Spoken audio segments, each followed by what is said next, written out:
What are these rigged accusations? Rigged?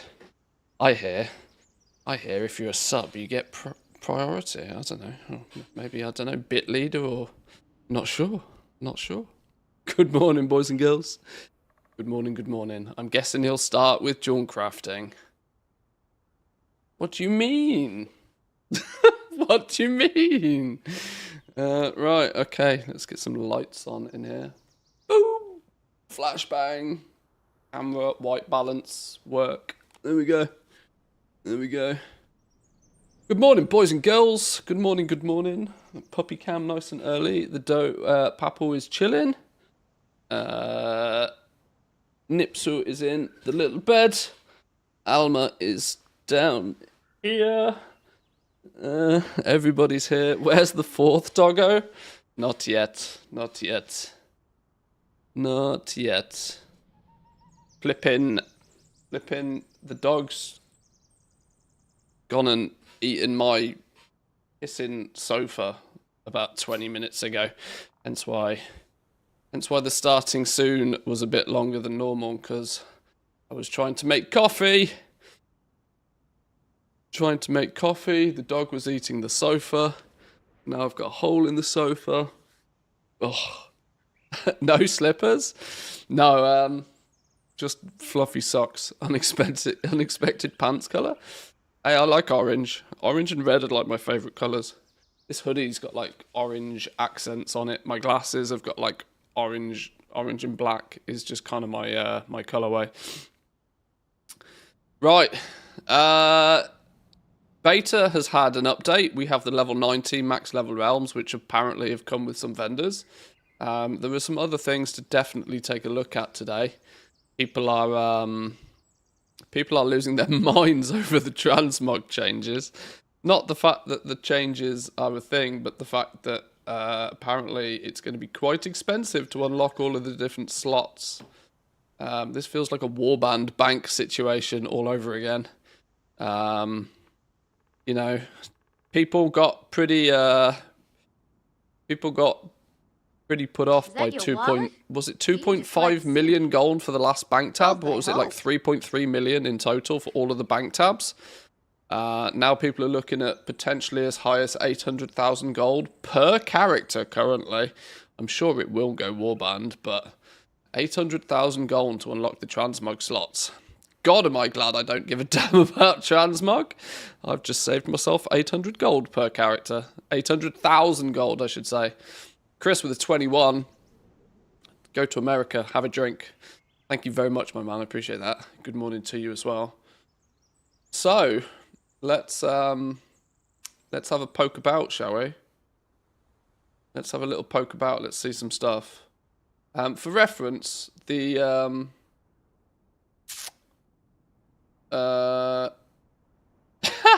oh god, hang on. I've just spotted someone else that's funny. We will get into the juice in a minute. I just spotted someone else that's funny. You know how I was saying the other day that the solo delve achievement probably shouldn't be capped at 10,000 people because it's predominantly solo focused content that is meant to be sort of more allowing of people to do their own thing at their own pace. Nope, they thought 10,000 is too many. They've dropped it to 4,000. Ah! Oh dear. Oh dear. Oh well. Okay. They're trying to make solo delves a competitive aspect of the game, which will please not a lot of people, if I'm honest. This is what's causing chaos, though. Purchasing the outfit slots are not account wide, and all 20 slots will cost a total of 800,000 gold.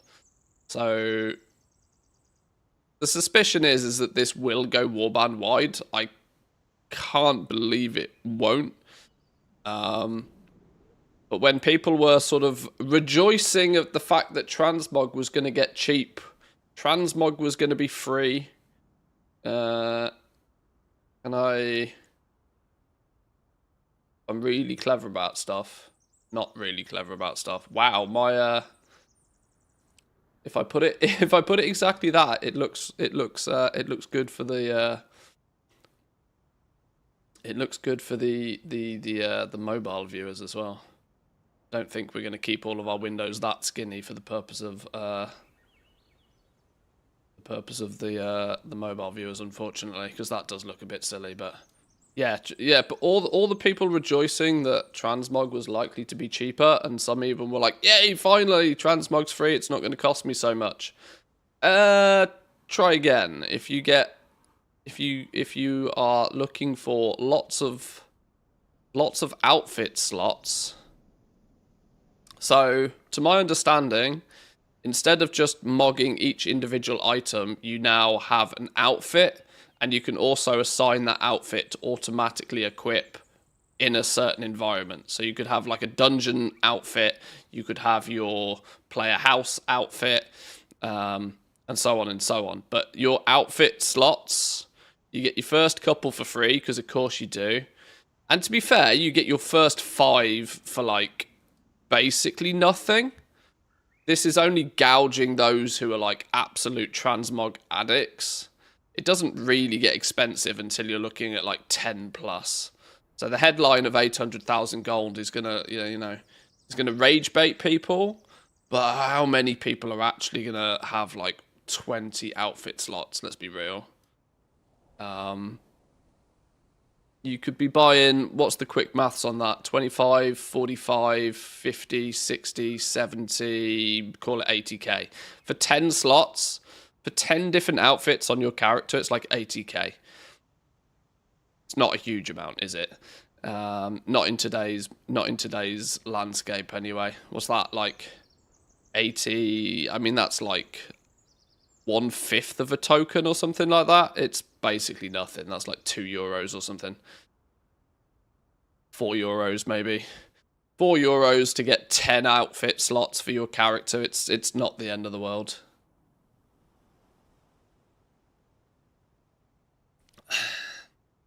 If you make a MOG slot purchased, and you change something in it, you need to pay extra. 2 items.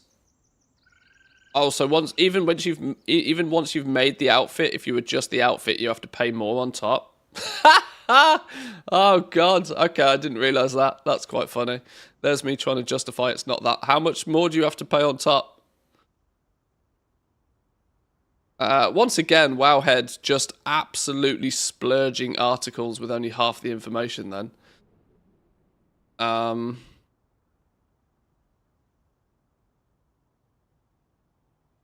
We will have a little look at this ourselves in a second, maybe, but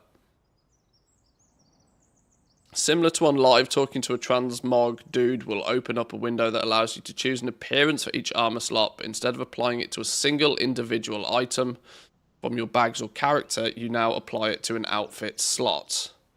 By default, you start with 2 outfit slots and can purchase up to 20 per character. Each slot costs an increasing amount of gold, starting at 100 and capping out at a massive 100,000. Once purchased, outfits can be freely, outfits can be freely swapped between at no cost. Your outfits can even be dragged to your action bars for a quick way to change between them. Where's the but? The only gold cost once purchased comes from saving the appearances within an outfit slot, which comes at a very hefty price on the beta right now.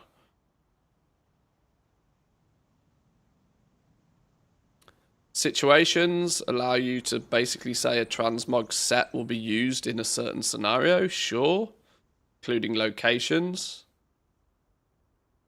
When mounted, when swimming, whilst flying, okay, sure. When in different specs. When in racial forms. Okay, none of this is, once again, this is like multiple different articles, none of which are like complete. Just so multiple people can shit out an article.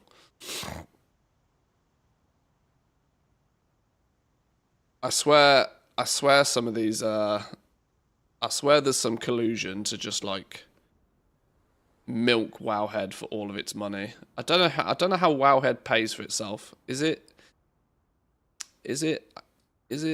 It can't purely just be by the ads and the premium on the website, can it? New product ideas, season pass, unlimited outfit for the entire season, only $4.99. First 4,000 players also unlock an achievement. Oh, the damage meter's up. Damage meter works. Interesting. Okay, let's have a little look at the actual dev notes to see what we're meant to be working with here. Let's take it straight from the horse's mouth. See what we're meant to be working with here. No wowhead clickbait distractions. Xalatath's endgame is a separate beta region that's focused on the endgame content and has multiple vendors. Multiple vendors set up to allow players to quickly and easily test content. Profession vendors and the trainers, the class set vendors, the PvP vendors, and the trinket vendors. This environment is locked to using a max level template only, and players will not be able to access the midnight outdoor zones. So the focus for this environment is on the instanced content, raids, dungeons, PvP, etc. Character copy is not available on this realm. So yeah, this is where we're going to spend a lot of time doing our sort of deep dives on the professions, figuring out the leveling paths and that sort of stuff, I would imagine. They have, yes, updated the transmog system, which we've already had a brief overview of. Raid testing is going to begin. Mythic Plus Season 1, Legacy Dungeons, and the Mythic Plus updates are going to be for testing. A whole bunch of class changes.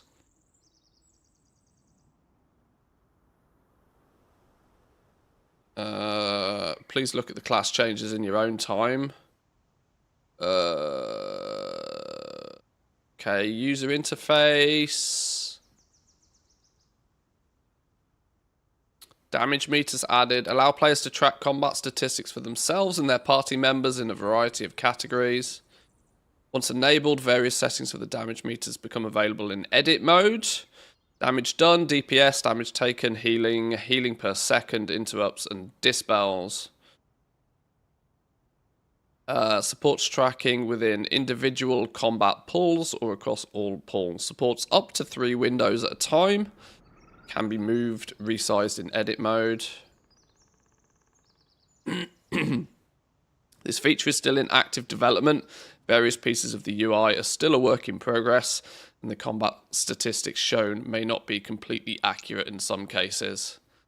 Well, you ain't got long to get it right, Blizz.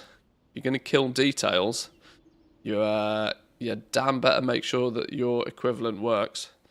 Some update to nameplates. Add-ons must now be marked by their authors as supporting 12.0 in order to be able to be loaded into Midnight to prevent players' UI breaking due to outdated add-ons. So it's finally happening. Finally happening. If your add-on does not say 12.0, you're not allowed in. This alone will nuke so many little old school add-ons for people. And it will require people to get savvy with some basic lure to go in and like make an adjustment to it somewhere so that it does work. But the problem is that that will be like way over some people's pay grade.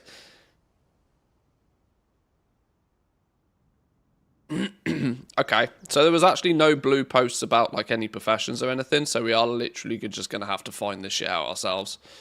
We'll have to figure it out ourselves. Has MMO Champion done a bunch of data mining? Is there any interesting new stuff that we could find via this? New icons and whatever, new maps. What might not be a terrible idea is to go to the WoW DB.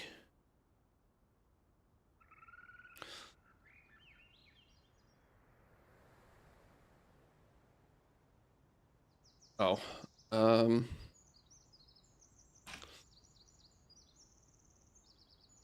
WoW DB database. Let's make sure we're on beta. Go database.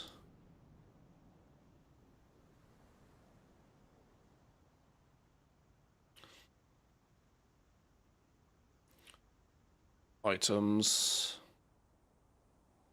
There's an added in build. Added in build. I'm going to assume that's the latest build. Is this the latest build? Let me check the Discord. Where's the build watcher? There it is. Retail, mainline beta, 64499. 64499. Okay, so what was added in this build? What was added in this? Oh, go, hang on, please hold.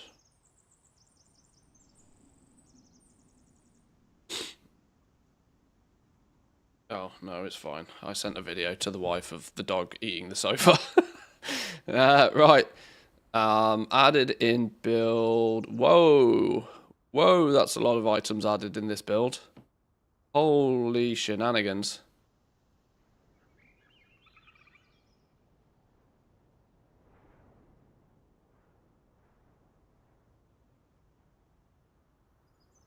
Let's see if there's anything that jumps out at us. The Christ? Life relic, water relic, life relic sockets. What the flippity doodah is that doing in the code?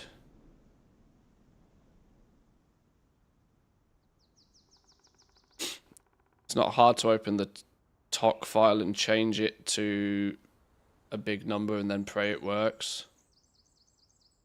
Yeah, I mean, savvy people will do that, but not everybody is confident or that savvy.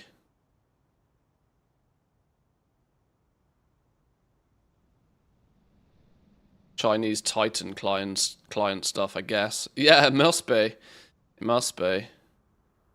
Looking at the item level of all of this.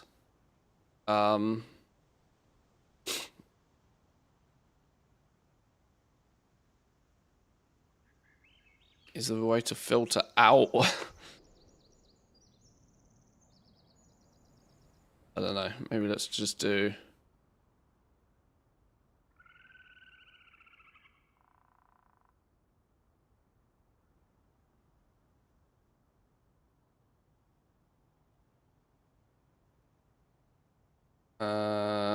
yeah, this is problematic because it's like pages and pages and pages and pages and pages of all stuff that's not even remotely relevant.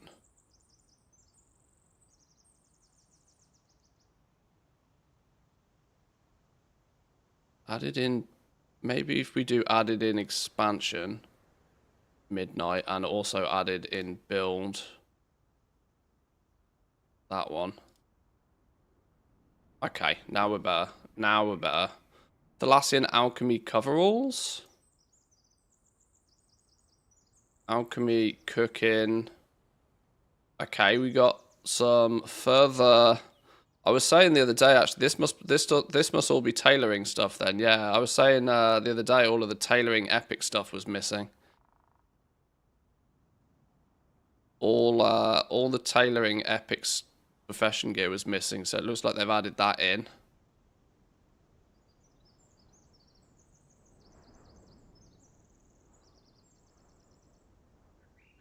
Party meals and stuff are available to make.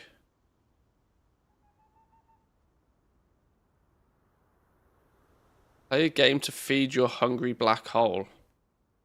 The fuck?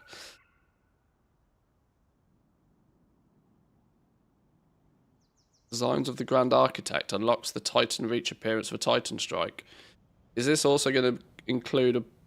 Okay, sure. Mechanical prototype Panther MK0?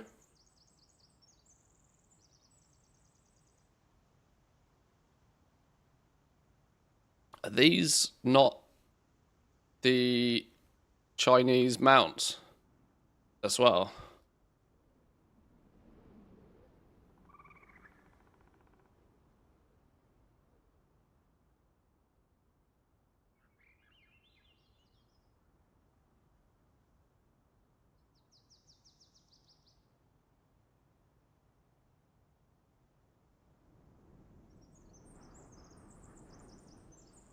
Bunch of tabards being added. Let's make sweet, sweet profit together.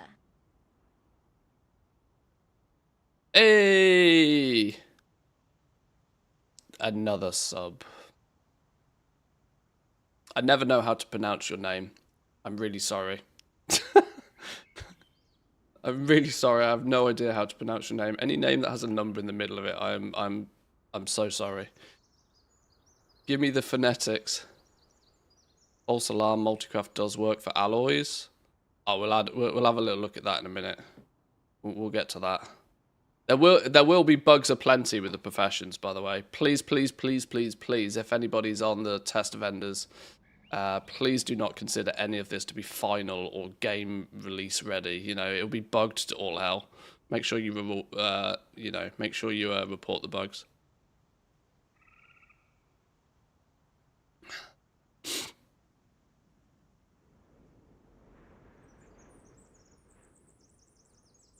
Pattern, thalassan. Yeah, here we go. Here's the tailoring patterns that I said were missing. Oh. Although those are not the right rarity. Interesting.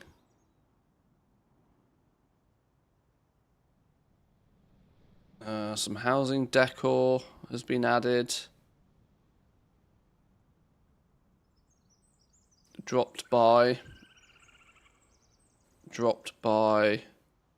There's actually a source for where some of this comes from as well. Crucible of Storms, Pit of Sauron.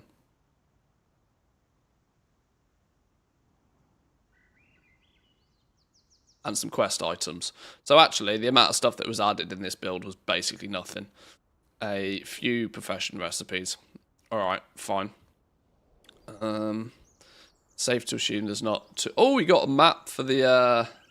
we got some maps being added, which is good. That means the zones are kind of getting to their point of completion, which is very nice. Some new decor items.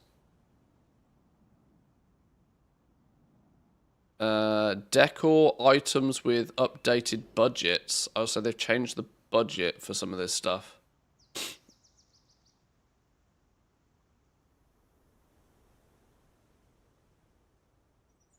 Budget 0 up to 100? 100 seems a little bit violent.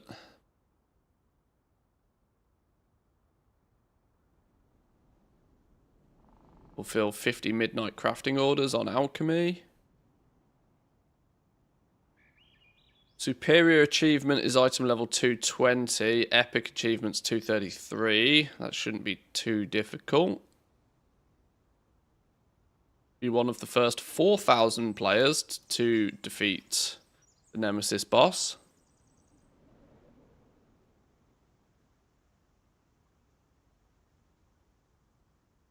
I usually tell English speakers to call me hell yeah. Oh, okay, we can live with that.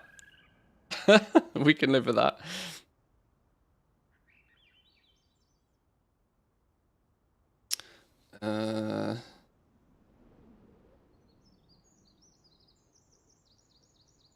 Complete the abundance achievements listed below. Reward access to Dundun's abundant travel method. I wonder what that's going to do. Maybe that takes you straight to an abundant cave. Decor rewards. Look at all these decor rewards for prey completion. Defeat XYZ. Defeat anybody in nightmare mode. Rewards decor. Oh, if you're on the hunt for decor, get ready to do a lot of prey. On high difficulties as well, by the looks of things, on hard and nightmare mode. Defeat 15 of the following prey targets on nightmare difficulty for a mount. How does the new abundance system work? It's basically just a 3-minute gathering minigame. And the better you do at it, the more points you get, and the more points gives you more of a currency to spend. You get...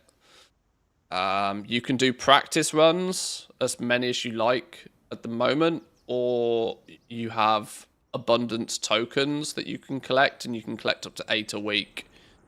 So it's kind of like delves in terms of like you can do normal delves as much as you want, but your bountiful delves are like a once a day sort of thing.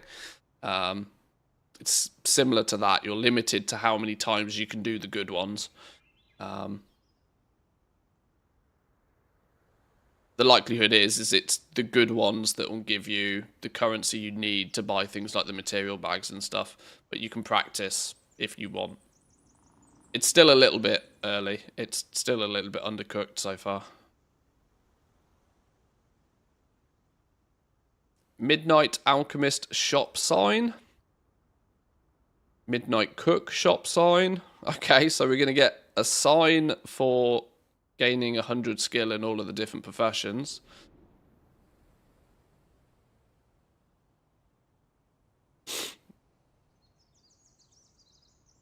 Some changes in mount names by the looks of things, and some additional mounts being added.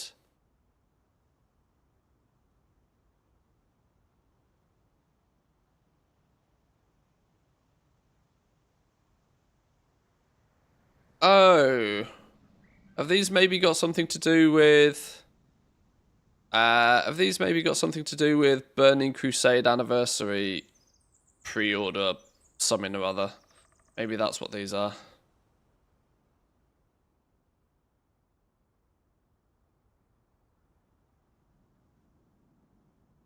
Oh, they've changed the Guild Herald and the Guild Pages to summon until cancelled. That's a subtle but interesting change. Why does it then require a cooldown if it's then until cancelled? They clearly want to give people access to a guild vault on an unlimited basis using the Guild Herald and Pages. That's okay, sure. Odd thing to change, but there must be a reason for it. Oh, but it's the same with a lot of them, look. Mechanical Yeti. Until cancelled.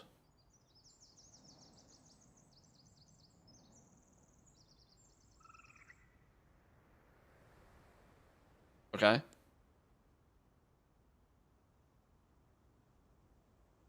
Mobile banking summons a guild chest that allows access to your guild bank for until cancelled. Don't mind that. This is clearly designed for neighborhood kind of stuff, I would imagine, right?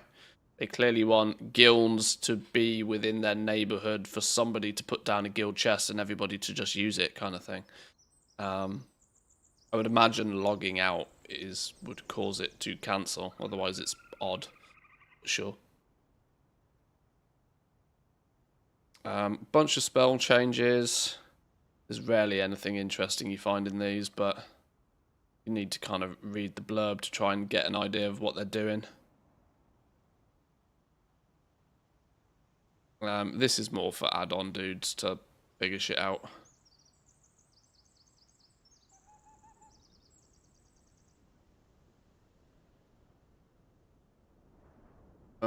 And then some miscellaneous changes. Oh, there we go. The abundant tokens. That's what I was talking about a minute ago. Offer at an abundance location to be rewarded with unalloyed abundance after the harvest. Maximum quantity of 8. Maximum per week 8. Jus pearls? Jiju pearls?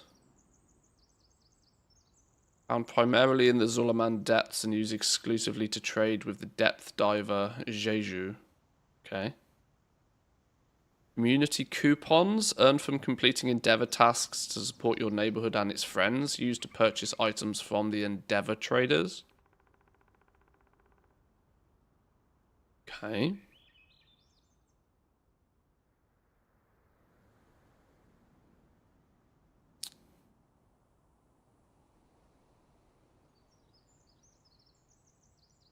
Mechanical prototype Panther MK0. When Gadgetzan's citizens pried open Gazlo's palace's underground lab, caged beasts' roars were suffocating. Undermine tech-fused combat modules on these Panthers, granting superhuman strength and speed. Rustbolt engineers reprogrammed them exclusively for warriors campaigning in Koresh. Remember to swap modules at the Morphing Forum before deployment. What the hell? Is this the China ones? Just in the normal game code to tease everybody, or is this actually something new? The fact that it's linking, like, the Undermine and Koresh, but is in the 12.0 bait. Okay, sure.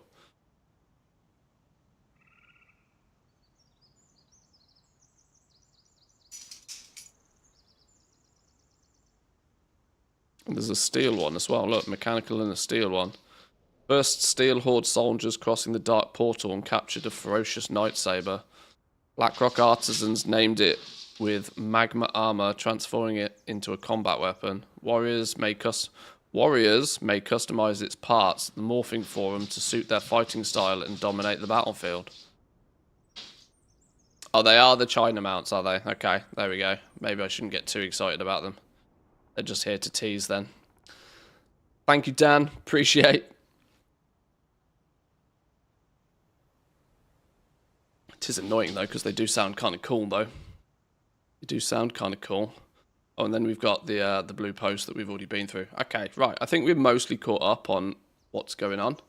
The reality is we're probably not going to do too much but poke around with the professions, so let's start with the only profession that matters.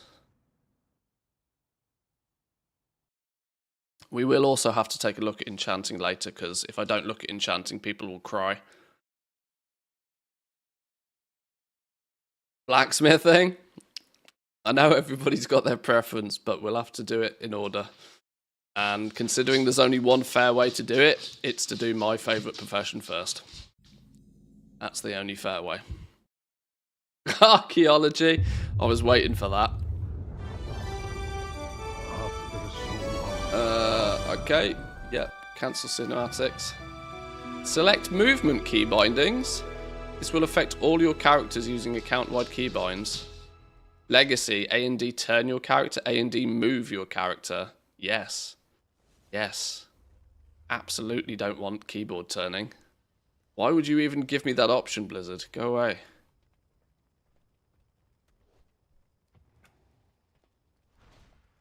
We've clearly got far too many add-ons on. Disable all. Try again. It's good for controller? No, keyboard turning is never good for anything. No. No.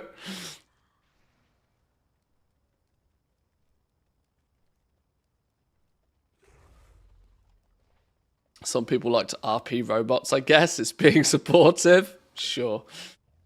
Sure.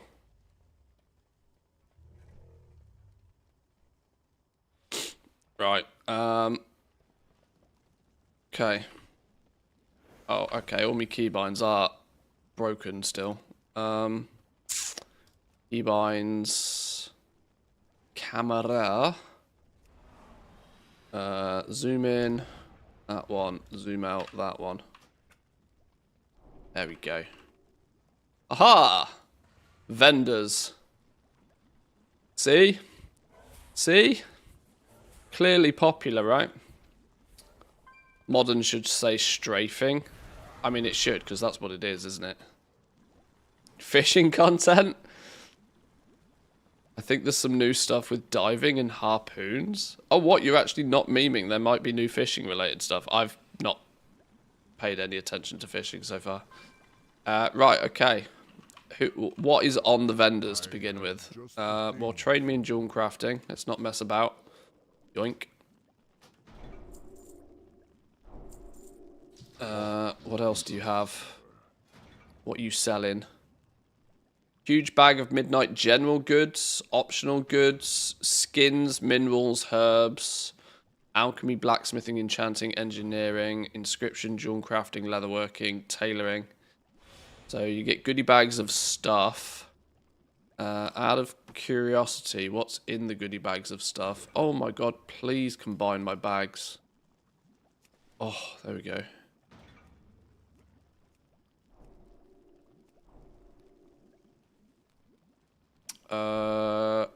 Set the skills of all midnight professions you know to their maximum value and teach you all associated recipes. Okay, we're going to need one of them. The Pentagold Polyhedron. Gain full concentration. Why put it on a cooldown, Blizz? Why put a test item on a cooldown? Sure, okay. Gain 1,000 spec points. Oh, you have to level your professions first before you can use them. Okay. Sure. Why would I want 1,000 points in skinning? On this realm. Alright, sure. Wait, is there not a jewel crafting one? Ah, there we go. We'll need one of you. You sell all of the recipes individually, which is good. We will need to buy a bunch of those. You look to have most things.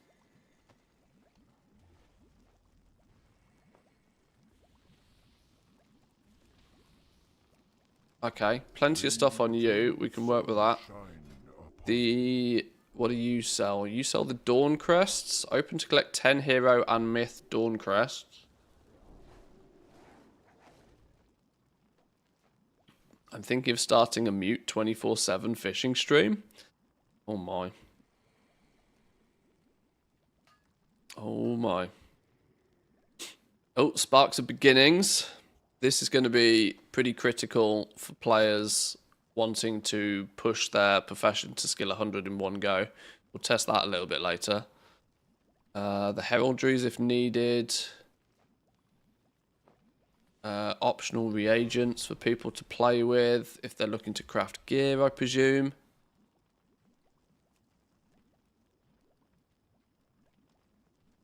They're giving us materials, but they're giving us only high quality materials. Now I know what the difference between normal and high quality materials is, but okay. Sure. Finishing reagent. Ooh. Sold by tailoring vendors. Generous bundle of petrified roots. A heap of roots bound together with cloth. Oh, that's interesting, because the petrified roots were delve reagent, right? I think we're led to believe. Blacksmithing can be maxed out without any sparks or epic gear crafting. Blacksmithing hammers go all the way. Yay for bugs. Well, I'll expect that to change then. Resourceful routing. A rare item that will return some reagents to you after finishing crafting. Gain 15 resourcefulness for this craft. Where do these come from then? Because these aren't crafted items. Multi-craft manifold. Dimensional oddity that guarantees additional crafting output. Gain 90 multi-craft for this craft. Bind on pickup for reference. I wonder if these are additional rewards for patron orders and stuff, maybe, rather than just the default flat have some skill ones. Because look, the Artisans Consortium Gold Star now just gives you a flat 50 skill. Many midnight recipes across all professions. Yeah, so it may be that there is a resourcefulness finishing reagent, a multi-craft finishing reagent, increase your chance for an ingenious breakthrough when concentrating. Oh, okay. It looks like they might have changed this system up a little bit. Rather than it being a staggered amount of skill increase, there's one big flat generic have 50 skill, but then the lower grade ones are designed to buff your secondary stats. Interesting.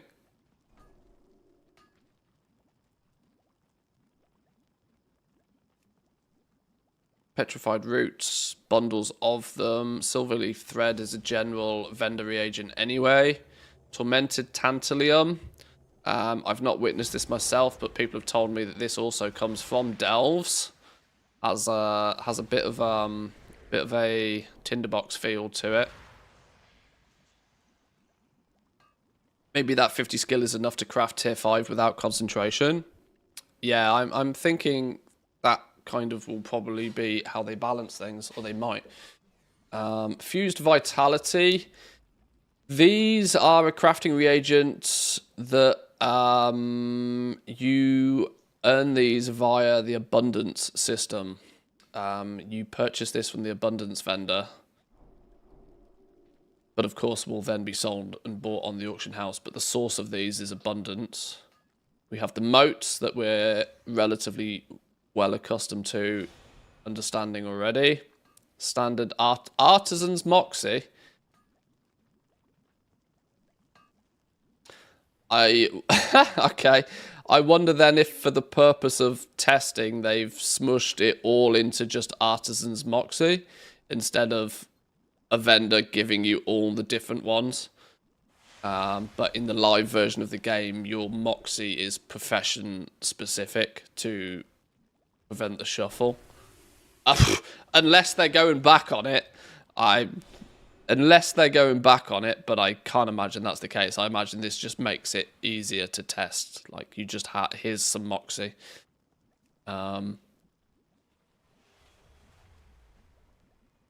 Optional crafting reagents, prospecting materials, kaleidoscopic prisms are crafted by jewel crafters, so are Sindori lenses, so are sunglass vials, glimmering gem dust becomes available, and then we're more recipes. Infused heliotrope is the new bloodstone from PvP.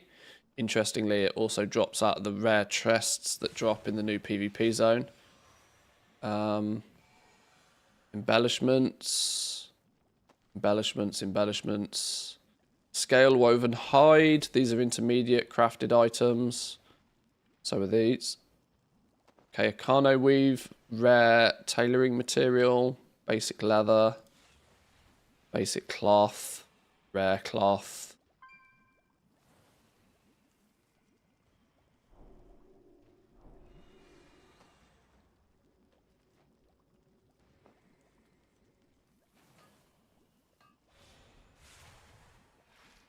Thalassian Essences of the Fair is used to do Dark Moon card stuff. The only source of this I've found so far to be reliable is skinning, believe it or not, as weird as that sounds. Sigils. More embellishments. Are missives of various types. This is a fun one. No, that's not the fun one I'm thinking about. I'm thinking of the there's an enchant of multicraft, which is kind of fun this time round. We got our scribes inks, our scribes cipher. There's the yeah. Codified Azurut is the crafted one. It's got the same. This has got the same icon weirdly. This has got the same icon weirdly as the petrified root, which is odd. Transcribe blood. Oh, okay. They've created items to do these. Inscribe rot. You are meant to... These aren't really meant to be items particularly, but this is how you get the Dark Moon cards, and this is how you build Dark Moon decks, I believe. Mana Lily pigment. These are going to be pigments for milling. Regular pigment. Specific pigments. Why is milling as an item on a vendor? Okay. Stylish black parasol. Why is this? Maybe this is used. Maybe this is used in crafting something in one profession. That's odd. Oh, we have normal vials. So we actually have normal quality and high quality vials we can test with for alchemy. Because these are the default vendor ones. Standard vendor mats, standard vendor mats. What's cooking spirits? Oh, it's just a cooking vendor reagent. Scrap for engineers. Cooking stuff. Malleable wire frameworks is also engineer vendor reagent. Okay, nothing too out the ordinary there. What do you have? You should just now have... Ah, they've only given us high quality stuff. I wonder if these goodie bags give us normal quality stuff. No. Oh, well, that makes testing prospecting nigh on impossible. That's fun. Okay, sure.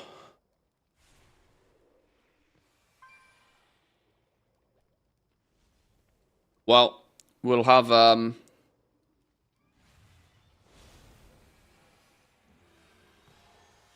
maybe the result of prospecting is entirely based on skill in the first place. So I guess we'll find out in a little bit more detail in a minute. Okay, there's the furs that we need for leatherworking. Majestic hide, claws and fins are on here. Good, we will need those. How may I aid you? Dazzling Thorium's had its icon changed again, which is fun. I'm going to need one of them, aren't I? Weird how they sell you these things one at a time. But sure. Yeah, they're only giving you diamonds at high quality as well. Okay. And then you should sell all the herbs. Nocturnal lotuses. What are you? Crafted by experienced alchemists. Wondrous synergist. Is that what they make when they combine? I just don't recognize the icon. I wonder if that's the thing that they make when they combine all of the motes. School of Gems, Box of Rocks, Bouquet of Herbs. These are transmutes. This is your alchemy transmute stuff. We can open a bunch of these to get an idea of what comes out of them. Composite Flora. Created by experienced alchemists, bought and sold on the auction house. I don't recognise that. Vials, flasks, cauldrons.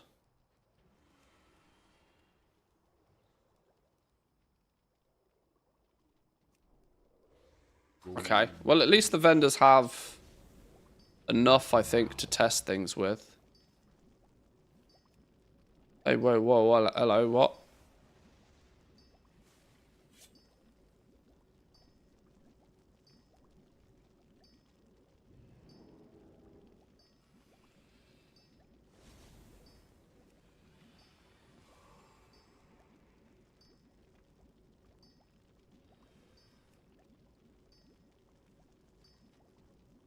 Going to be interesting to test if these actually work on midnight stuff. I mean, it does state only applies to Khazalgar professions, but we also know that the speed vial from Dragonflight worked throughout all of the War Within, so it's not a given. Embrace the shadow. Okay, right. We can actually then start poking around with junk crafting then. I need some mats, don't I? We're going to try and simulate the leveling of junk crafting somewhat naturally for the first time, and then we'll just blast it to the hills once we're done. So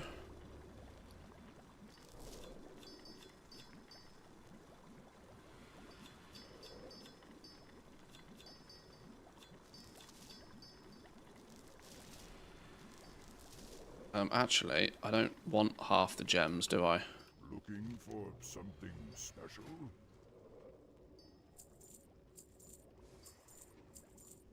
I don't want these. We want our copper, our tin, our silver, and our thorium. They're our base materials We shall meet that again. we'll need to do everything with.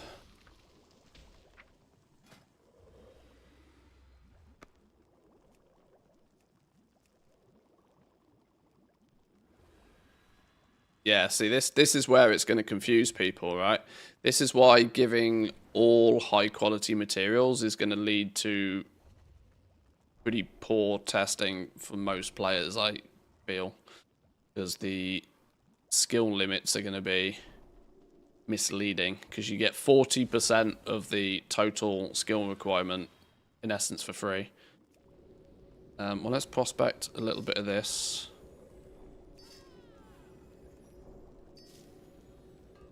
At least by doing our own prospecting, we can get the base level materials. It's also worth noting here, then, even using high quality ore does not guarantee high quality output. It is a skill-based system for prospecting. So you are going to have to work hard to get to the point where your output is strong. 4 different gem colors.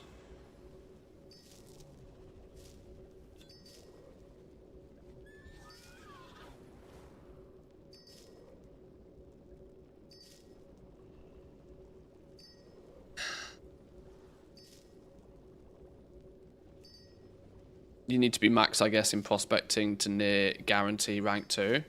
I wonder if there's any proc chance for 2. We'll prospect 500 ore or something here just to sort of see if there's even a chance for quality 2 to pop out, or whether it's entirely determined by this bar. Do the vendors on the beta provide profession tools? No, they don't. You actually have to craft them with other professions. There's the recipes to learn how to craft them, but there's not. They don't just sell you the tools.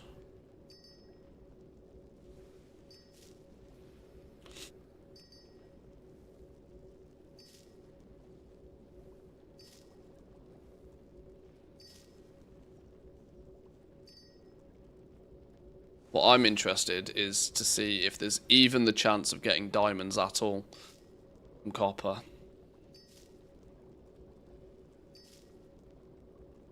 Now, under normal circumstances, because there's a full tree for prospecting, because there's a full tree, I know full well that you're not going to spend much time doing any prospecting at all until you actually have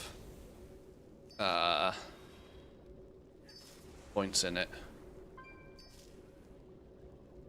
But we need a baseline, so we can get up to 15 skill points from doing prospecting. I need to actually make some notes. Where's me? Where's me? Goblin Guide to Midnight Jewel Crafting Edition. Don't know where this is neatly gonna fit, so I'll slap it at the end and I'll put it back in. Deep dive notes.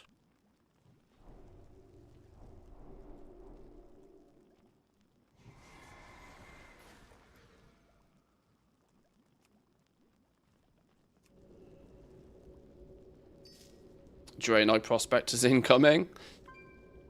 I mean, if they end up being the only ones that can max it, then yes, but your +5 skill probably isn't going to make that much difference.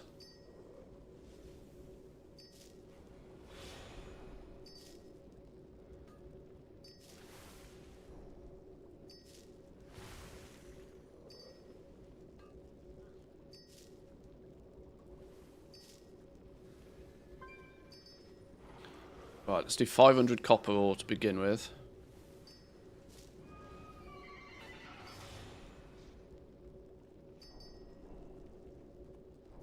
We've got a baseline.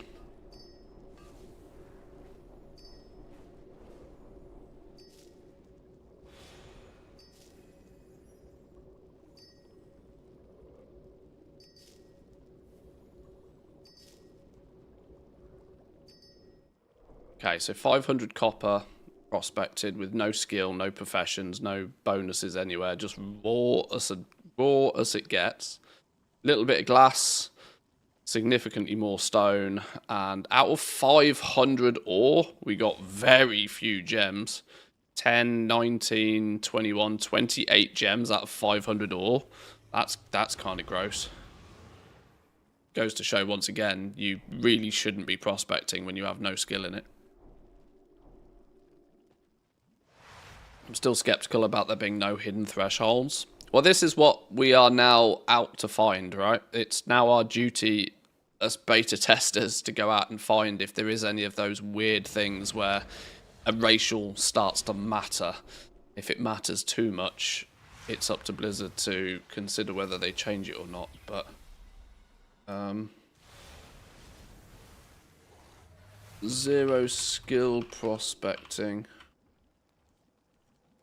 Copper. 79 glass. 122 stone. 9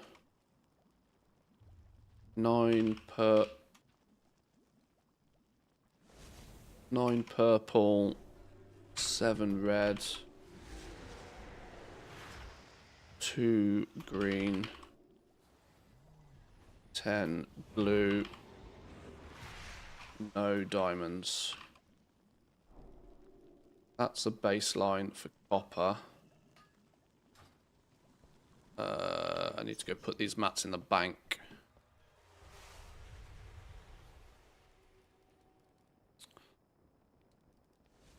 When nobody prospects, where do you get all the gems? Well, spit it you out. don't. Oh, okay. Yeah, see, this is this is what will also confuse people. This new realm is basically ignoring all warband stuff. Glad I could help. But we can put some mats in there and hopefully use them across other characters as well. Right, now 500 of the next door. See what happens. Have a good one.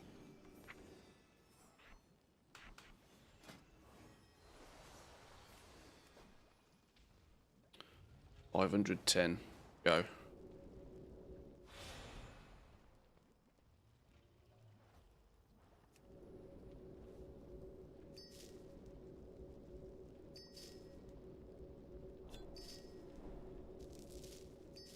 Oh, okay.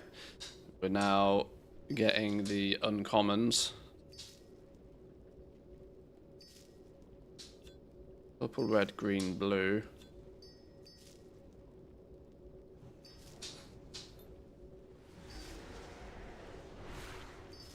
How many treasures with knowledge points? 8 is what we've been looking for, at least what's been data mined.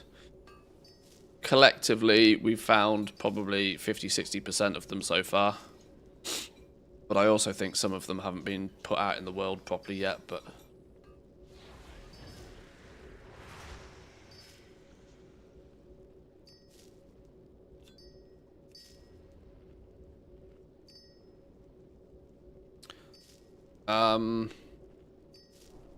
This is interesting. Tin seems to be very heavily weighted towards 2 gem colours. So are you going to prospect tin in order to get amethysts and peridots? And you're going to prospect silver in order to get the other 2, probably. Is how it looks like here.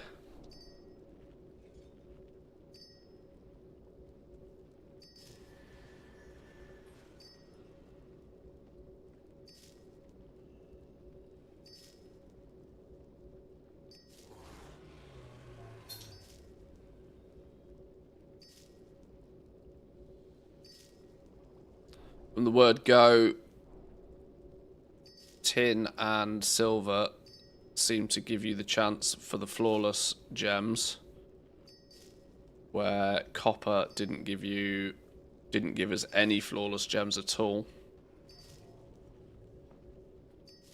24 knowledge points plus a few starter recipes, like 10 to 15. Also the catch-up system, which is only 3 daily, and another 4 to 6 every 3 or 4 days.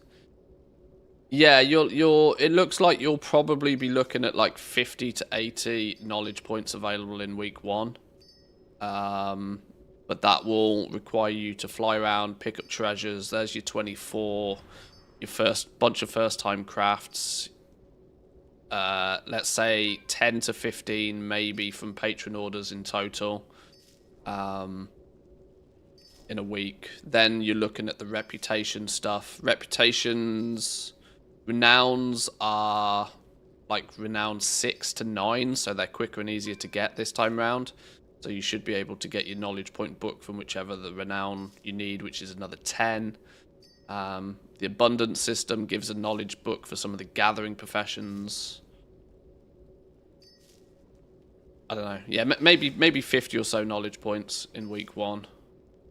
But it does feel at this point, unless there's stuff we just really don't know yet, it does already start to feel like the amount of knowledge points and the amount of moxie we're gonna get is deliberately slower. And it's probably because they're trying to remove the shuffle. The shuffle gave you access to a lot more than you naturally kind of probably should have been able to have.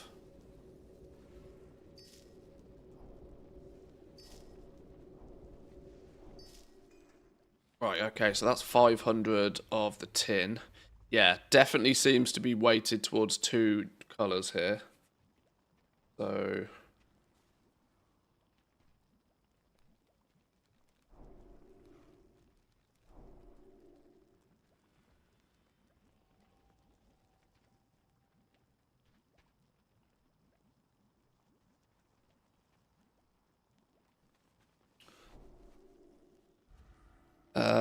copper, tin.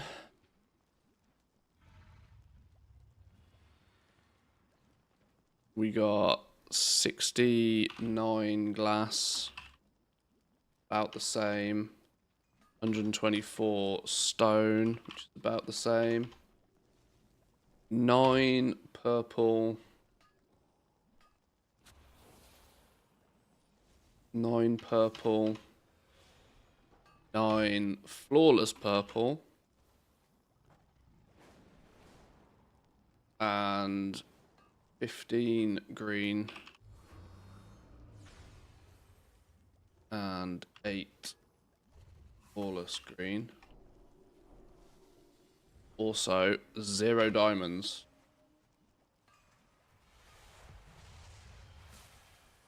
I'm just jotting down some simple stuff just so we've got like an absolute baseline to roughly find out what prospecting kind of does. Like I said, we're not going to do massive bulk prospecting sessions and try and work out exact rates and stuff. We just want a rough idea of how materials are generated right now. And, you know, maybe what should you maybe be prospecting. But it's nice to see that there's a definite lean towards prospect 1 ore for 1 colour or 2 colours of gems. Out of curiosity, does peridots are green, which is haste, isn't it? Yeah. Green is haste, so green is big business. Haste is always a big play. What's purple? Amethysts. Amethysts are mastery. So tin is haste and mastery.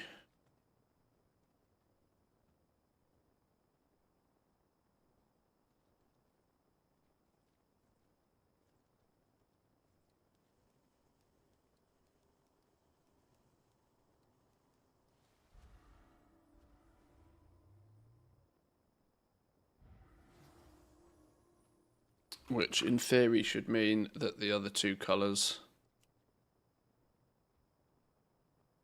Garnet's a crit.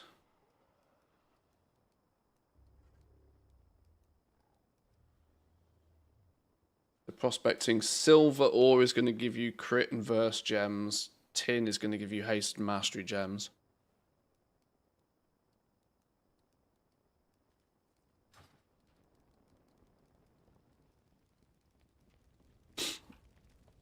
Yo.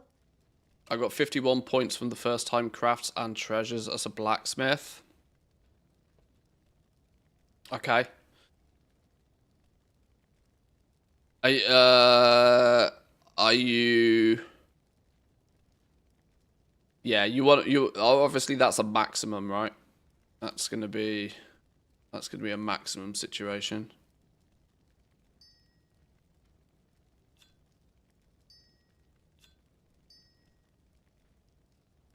Keep it real. The likelihood of you getting or access to all of those recipes quite so quickly is limited, but it shows there's a lot of stuff to craft. Right, now to do silver.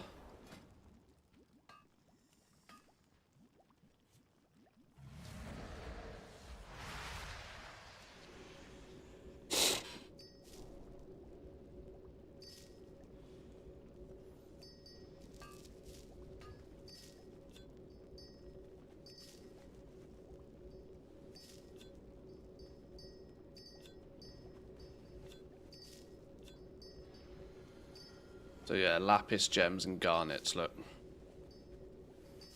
Now we're getting the other two colours from silver. It's going to be interesting if the only source of diamonds ends up being thorium. Holy. Can you imagine?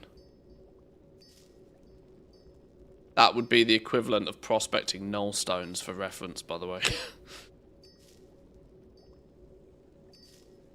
Do we know which stats are most popular? My guess is haste, crit, mastery, verse, if you look at all of the specs. Well, it does usually swing across an expansion. At the beginning of an expansion, when you are slowest balls because you've got no gear, haste is usually pretty valuable. Mastery crit tends to then be about the same, and then verse fourth, yeah. But then towards the end of the expansion, things like crit and mastery tend to rise above haste sometimes.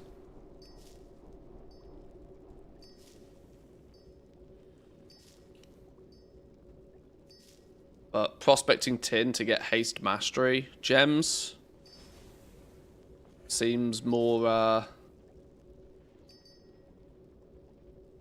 likely to see success with haste and mastery gems, but I don't know. That's a big guess at this point.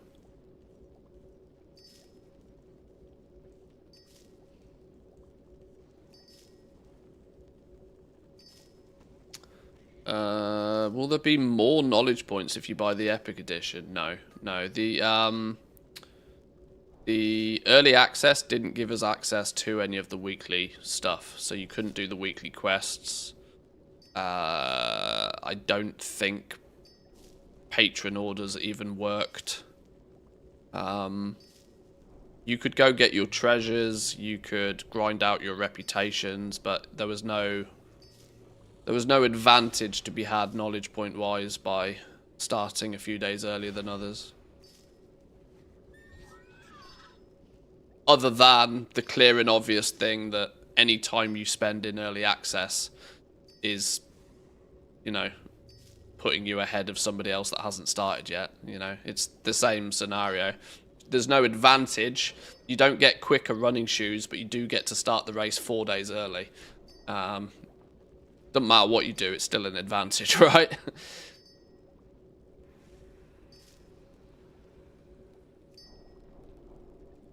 Even if it's just leveling up a couple of characters or understanding where shit is in the zones, or, you know,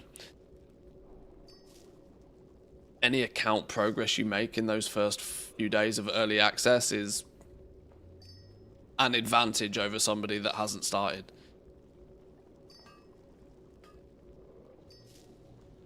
But there's no long tail advantage in terms of like actual gains. In early access, can we start to collect housing decor patterns and craft them? Well, don't forget, housing kicks off in like 2 weeks. It kicks off way before the expansion launches. People will be bored of housing by the time midnight launches, trust me. Okay, silver. We got 84 glass. Slightly more, but maybe just RNG. 115 stone. And we got 8 blue. 8 blue, 12 flawless blue. 7 red. And 8 flawless red. But no diamonds. No diamonds. So, in 1,500 ore so far, we've not seen a single diamond.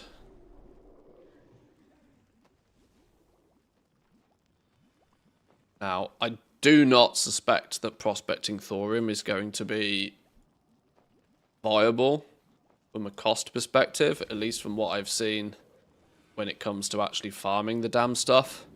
But, you know, we are here to test, so we will prospect some thorium just in case.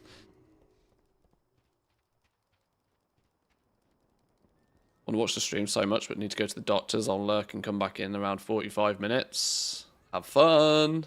Always the VOD. Hey. how Always you the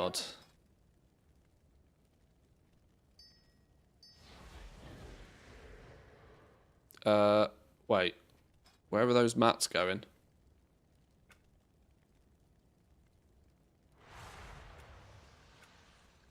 Has anybody else noticed that those mats are just disappearing into the nether? Catch you on the flip side. I seen you around here before? Okay. That's fun. Maybe don't use the warband bank.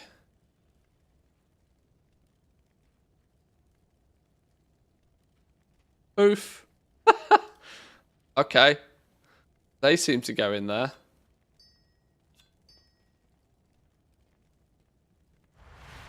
In before they appear on retail. Go get him, Do a champ. reload.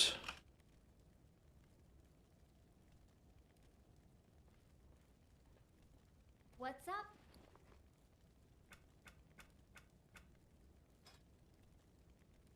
Huh. Interesting.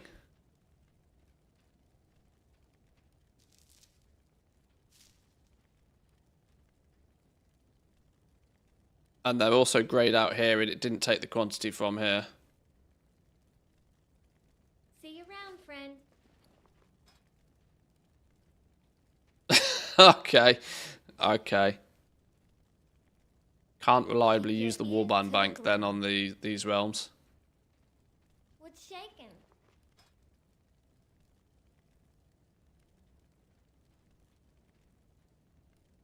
Be careful out there.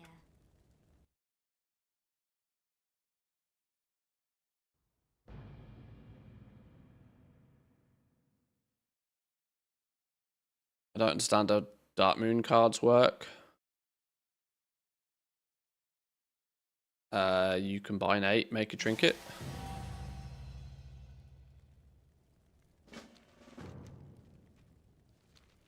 Yeah, yeah. Oh, okay. A log out and log back in. They've turned up. Okay, the servers are just a bit temperamental. Sure, fine, but it didn't eat up all of my didn't eat up all of my materials at least. Need them in a minute for further testing. Stop changing my camera game. Leave my camera alone.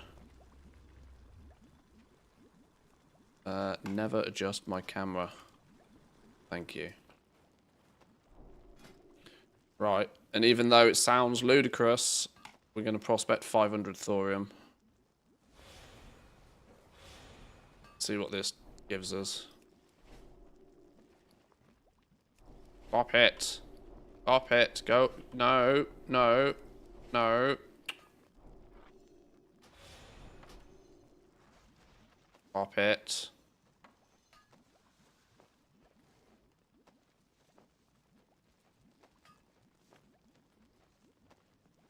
Right, what's this do us for then? I want to remind people that prospecting thorium would be a ludicrously expensive adventure. So very, very unlikely to be something that you will do. But it is the source of diamonds. Fuck. Okay.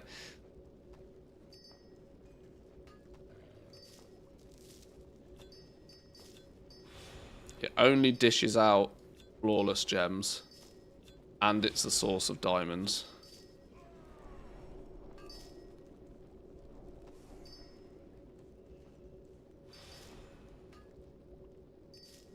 Now, to be clear, this is with a 0 skill prospector, right? A 0 skill prospector. I believe in the spec tree, you put more points in and it eventually gives you the ability to find diamonds when prospecting the other ones. But au natural, it looks like thorium is the source of diamonds, unless you are skilled in it.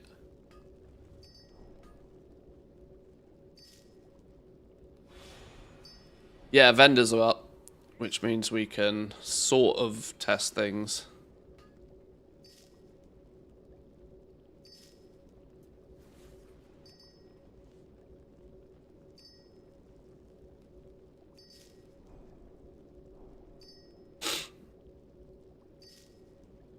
How many knowledge points do you need for it? No idea yet.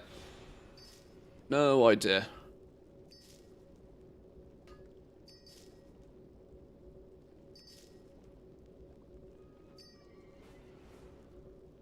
There is in the mining profession tree the ability to spec into being better at finding thorium, which if it ends up being that the only source of diamonds early on is by prospecting thorium, it will make diamonds ludicrously expensive, but it presents an option for miners to spec into being better at it. If, you know, in the launch of the War Within, your 50, 60, 70,000 gold an hour mining routes were pretty heavily based on you getting 5, 6, 7, 8 null stones in that hour, because they were like 5k a piece. The thing is if thorium is even 1,000 gold a piece, you're spending 5,000 gold per prospect. So 500 thorium ore for prospecting would be 500,000 gold. So in 500,000 gold, you'd be getting 10 diamonds. 11 diamonds so far, maybe 12 diamonds. Makes diamonds 50k a piece. And that's quality 1 diamonds, by the way.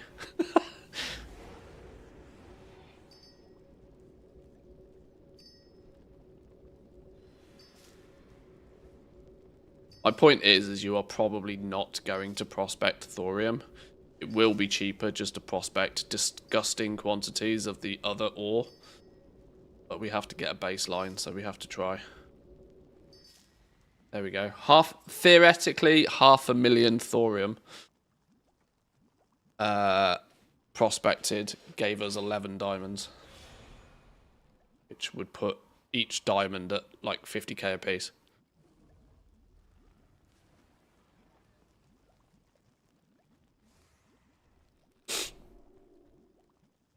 What's my character name? Manthe JC.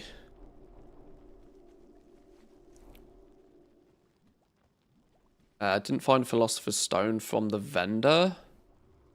Neither the cauldron for alchemy that gives the Midnight Stone. It's either on the vendors or you'll need to craft one yourself using the profession. Sometimes that's the thing.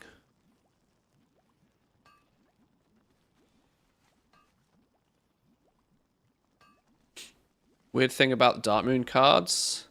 You craft the cards to ace. You convert it to the trinket without quality. There's a recipe to craft a trinket with quality, but it requires a spark and the other mats. Question, why the hell do I need to craft?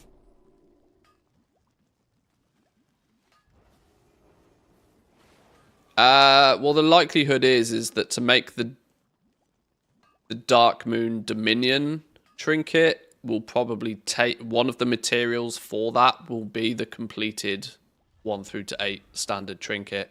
It's just they've just not added them to the craft, to the reagents for the craft yet. From what I looked at, inscription anyway. Right, did we get any glass? We got 85 glass. 107 stone. We got 15 purples.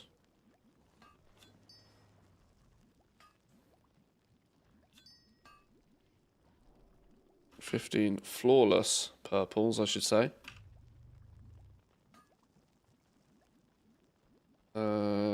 12 flawless red.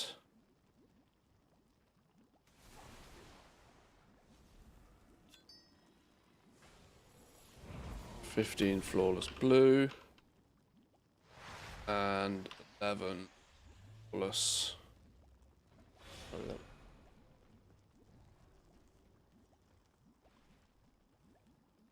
But more importantly, we got 11 diamonds. So, we can see the sort of a zero skill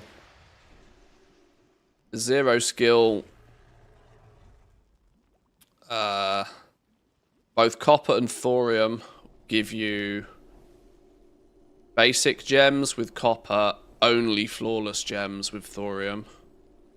Your tin gives you the haste mastery colors, which are purple and greens. Silver gives you crit verse gem colors, which are the blue and the red gems. No diamonds were found via prospecting the basic ores. Diamonds were only found by prospecting thorium. But like I said, this is a zero skill prospector. What we now need to do is get a tippity top min-maxed prospector to see what the scenario looks like when you're fully skilled in it, right? But this is your baseline, right? This is your minimum understanding of roughly what's going on. TLDR, to craft the Dark Moon cards, you'll need only the high quality inks, no rank 1 inks. Yes, that did look to be the case, meaning you're going to need a very well set up scribe to mill. You're going to mill the herbs in the first place because you're going to want high quality pigments. You're going to want to buy high quality herbs, have a very well set up scribe in order to make high quality pigments. You're going to need another scribe that can then take those pigments, high quality pigments, and make them into high quality inks. That's a spec path in itself. So there's 2 scribes to begin with that you're going to need. Those scribes, let's not forget, are going to need to be either min-maxed in order to guarantee high quality every time, or they're going to be using concentration. This potentially makes the Dark Moon card system quite expensive at the beginning until people can get min-maxed professions. You're then going to need potentially 4 different scribes to make the individual card archetypes. So yeah, if you want to play Dark Moon card crafting, you could need a minimum of 6 scribes, which is fun. That is assuming that your milling and your ink crafting ones can relatively easily get min-maxed, or at least get to the point where they can guarantee high quality stuff. If you want to be self-sufficient, that is. From what I saw with inscription, anyway.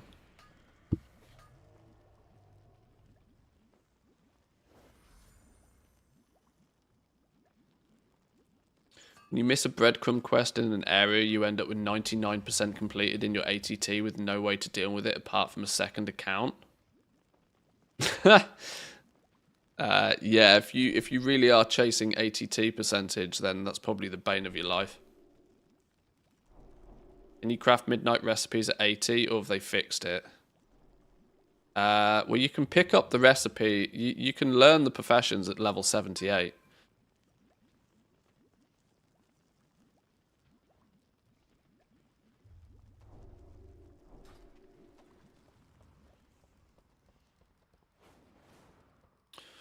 Right, but okay. There at least is some simple prospecting information, which we can use to go forward and figure out what the Christ is going on with the rest of the profession.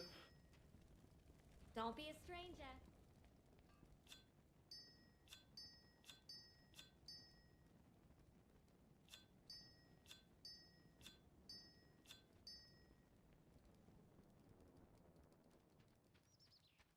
Now let's figure out how we go about getting better at prospecting. What brings you here? What we should probably now do, thinking about it, is just make this Jewel Crafter just min-maxed as much as possible. Just glad to see me. Haley with the 11 Hope. months. Welcome in. Good morning to you. Hope you're doing well. Thank you very much for that. Do appreciate it. We need 25 skill before we get anywhere else.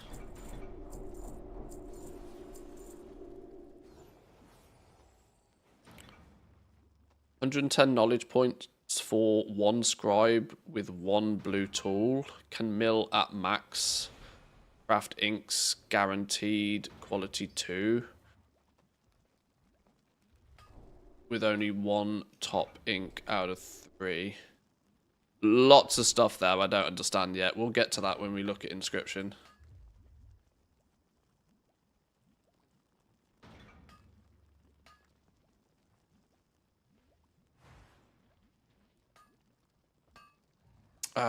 Crushing is worth paying some attention to as well. I wonder if it's worth testing some, like, 0 skill crushing, actually.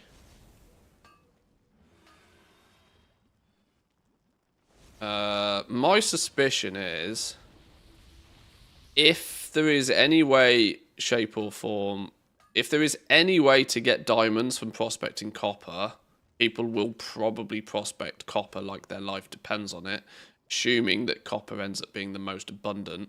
But copper is also used heavily by blacksmithing, so it might be a bit of a bismuth situation again, where even though this is the common ore, it doesn't actually end up any cheaper than the uncommon ores.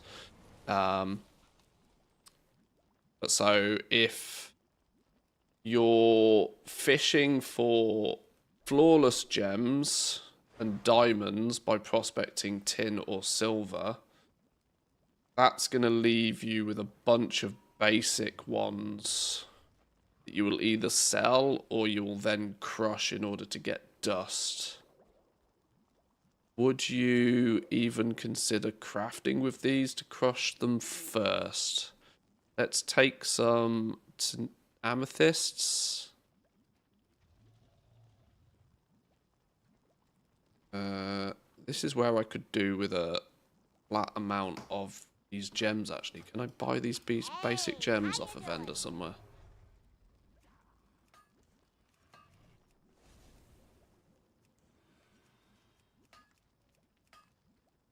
I can't see basic gems on here.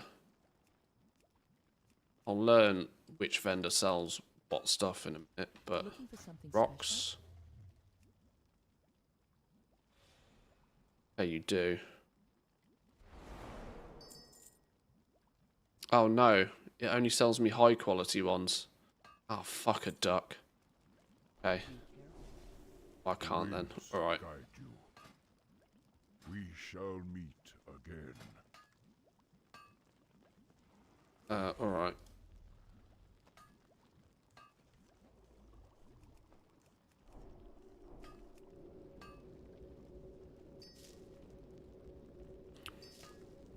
3 gems, 1 dust. 3 dust. Okay.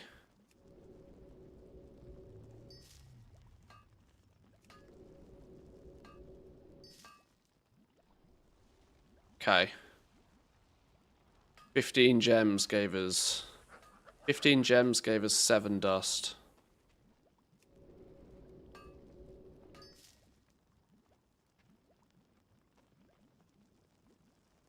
Okay. 1s, 2s, sometimes 3s. Let's call it an average of probably 2 gem dust per crush. The 3 gems converts down to 2 gem dust on average. Okay. 1 to 3 seems the baseline. Yeah. A sample size of 6 it is. Yeah, annoying, but it is what it is.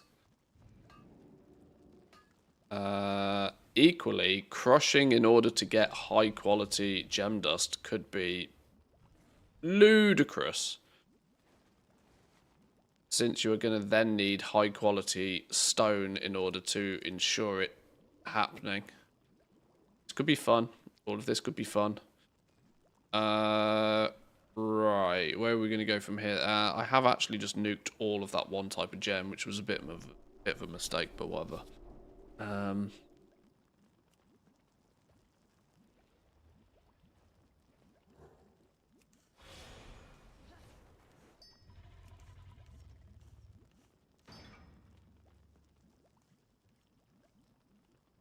Ignoring the rank 1, 2, 3 thing, is all the professions more or less the same? In very broad strokes, yeah. The professions are less than what they were. I am going to use the word less. In Blizzard's aim to simplify things, they have just cut things out. They haven't really simplified the systems in any way, shape, or form. They've just cut things out. But apart from that, yeah, with very broad strokes, it's mostly the same.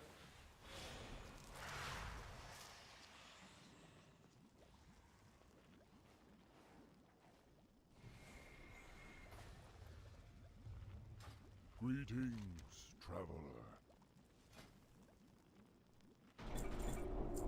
Or in simple terms, there's no revolutionary overhaul in any way, shape, or form.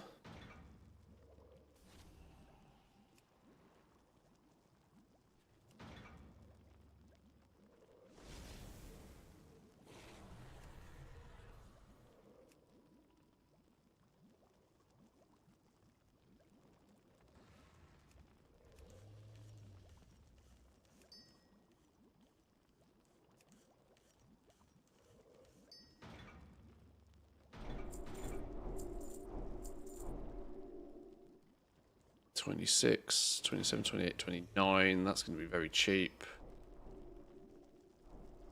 Aha! The same bug is a thing again. Crafts that claim to give you 3 skill points can sometimes give you 4. Okay.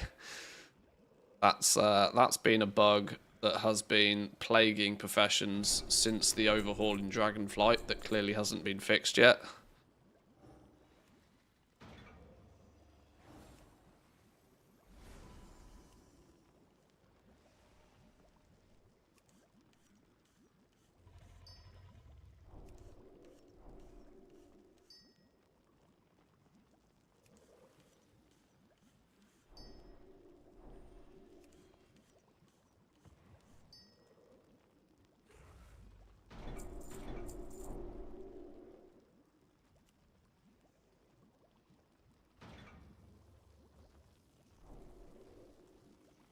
And that uses absolutely nothing. What goes into making the lenses? Oh, gem. Okay, it's not totally nothing. Kaleidoscopic prisms takes some of everything. 2 skill points. This stupid chalice thing.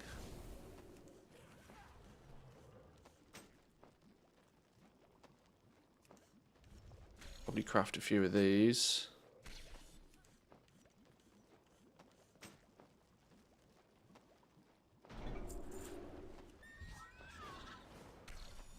2 lenses, 1.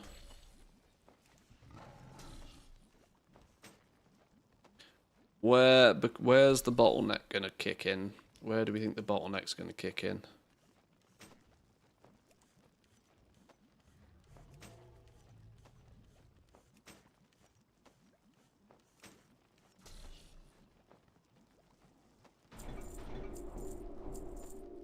We got to get from 50 up to 80 until there's something else we can craft now. So now we're in the position of what we've got is what we've got. At skill 50, you're guaranteed to become the flawless cuts get from the trainer. Is it 1 flawless cut from each category? It is flawless, masterful, versatile, and quick. Gives you 2 skill points, where the deadly one only gives you 1. Weird, but sure. Your bifocals will still absolutely be a good way of leveling up, because I imagine the flawless gems plus the motes plus everything else is going to make these pretty damn expensive. So from here you craft some more of these. I need some more lenses then first. 2 glass is nothing, right, in terms of availability. Glass is a funny one, right? Because glass has before a season, because you got to remember what glass basically is, right? Glass is alchemy vials is what you mostly turn the glass into. This means that before a season starts, when everybody's mass crafting potions and flasks and that sort of stuff, the price of glass just keeps rising and rising and rising. Then as soon as the season starts to die down, the price of glass absolutely tanks, and it goes back to being that kind of like byproduct that nobody wants. But if there's lots of prospecting going on for other stuff, then glass is still technically considered a byproduct. If there's lots of prospecting going on because everybody's trying to get these damn diamonds, then expect there to be a lot of glass knocking about. So yeah, your glass basically ends up costing nothing.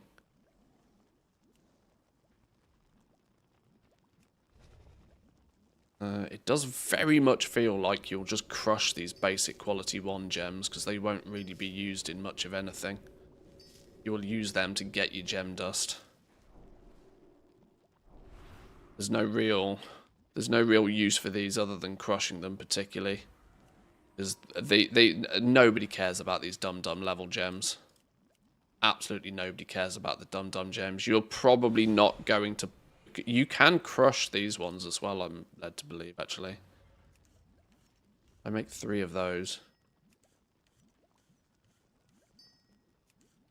10 Moxie for first-time craft, by the way. That's worth paying attention to. Should then be able to crush these. Does crushing these... Oh! No crushing of cut gems? Oh, interesting. Well, these are absolutely dead on arrival then.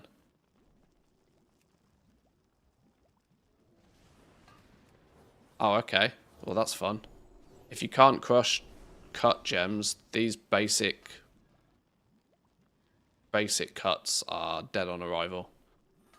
Craft 1, forget them. Harvest them for first time crafts and then pretend they don't exist. Which does mean all of these will then be insta-crush fodder. Failed? Why failed?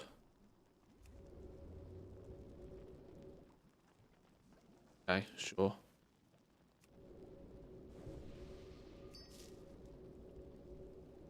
Oh. Because it's not taking them out of my inventory. Even though it is consuming them.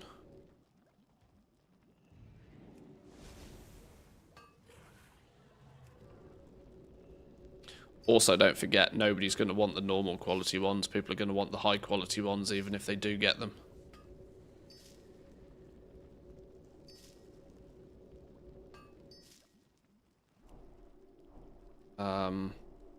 Yeah. The gems that people will want, the flawless gems, will, if they only take the flawless cut the flawless raw gems, the basic ones, even high quality basic ones, nobody's going to want. They're just going to be used purely. These basic green versions of the gems are purely bait for gem dust. That's literally all you're going to use them for. First time craft on all of these silly things to harvest knowledge points, but from that point on. I wonder if you are meant to be able to crush the cut ones.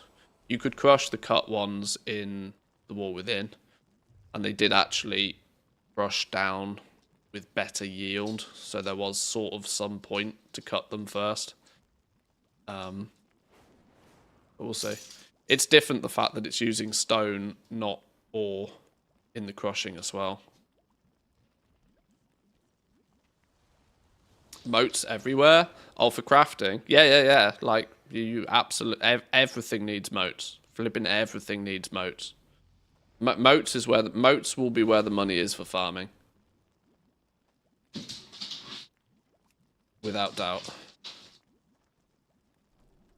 Do I need to now do a reload in order to get my inventory to look proper again? No, it still says I've got them. It might be a log out, log in. Server desync issues. Gotta love them, right?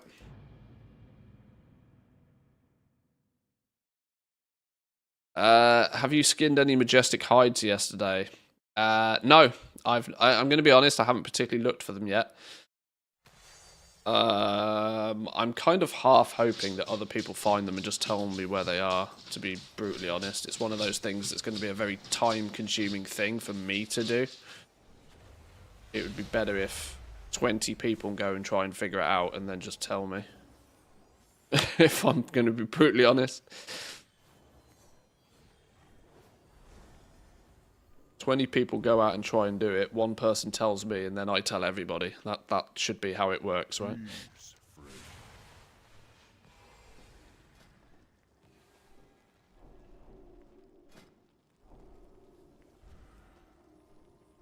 Right, so yeah, now it did take the mats out of my bags this time. Right, it's good. So where do we go from 50? Gonna go... some of these, I think. We do need more lenses.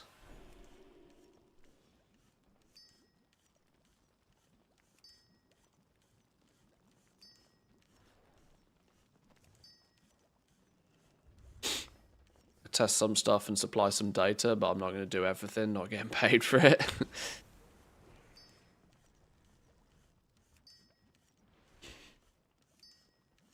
Oh, what you mean?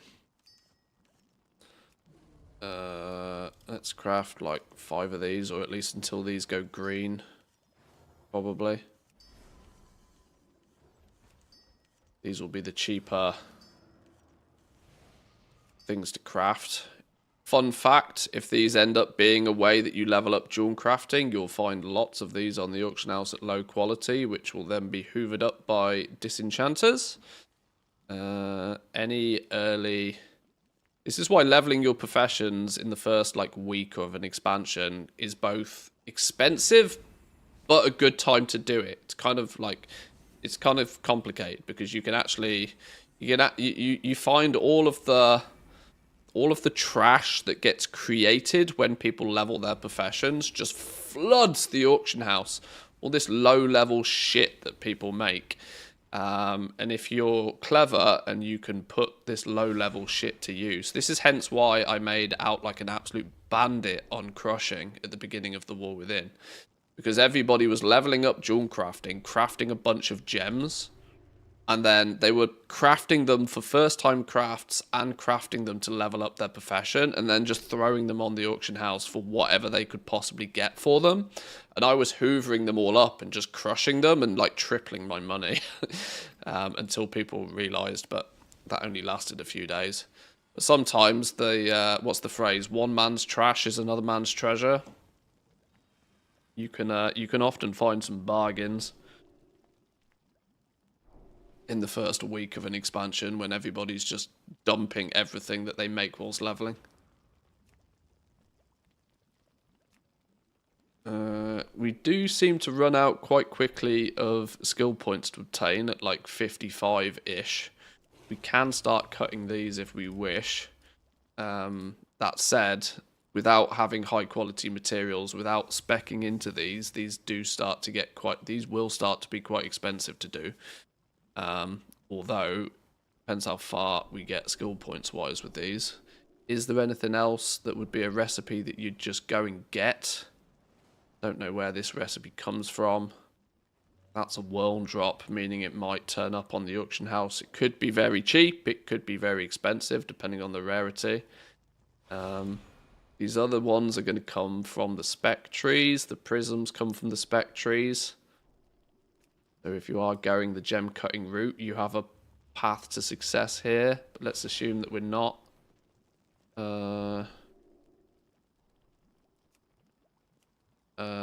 Diamonds world drop on the diamond recipe. World drop, world drop, world drop. Okay. That means fish for these on the auction house. There's a good chance that these will give you skill points all the way if you get one though. But let's not fuck about. If diamonds are 50k a piece, you're probably not going to mass craft these just to level your profession, are you? Certainly not at low quality when people will only want the high quality ones. That will get very expensive very quickly. PvP recipes. These are not going to be too expensive to craft. And because these do not have quality on them, they're relatively safe bets. Now these show us just being bought from a vendor right now. I actually suspect these will be high honor recipes. 7,500, you know, 7,500 honor kind of recipes again, probably. They've got just a gold value on them right now for beta reasons. But I suspect these will be quite expensive recipes again. But could be a good candidate for leveling up if it gives you skill points all the way. Same with the PvP necks and amulets. If for nothing else, when people ding level 90. PvP rings and necklaces tend to be really good sellers. Just because they're traditionally quite high item level and also quite cheap to craft. Endgame rings, endgame rings. These are all endgame ones. You're going to require sparks, which makes it quite expensive either way. Same with the necks. Where do all of these come from? Moxie, Moxie, Moxie, Moxie, more Moxie. Yet more Moxie. Moxie and more Moxie. Okay, well if you go the profession route, then something there. Decor stuff. Decor stuff you don't have access to until you hit level 80. Although this becomes a world drop. This looks like a world drop so far. Gathering world nodes. Interesting. Mythic Plus reward.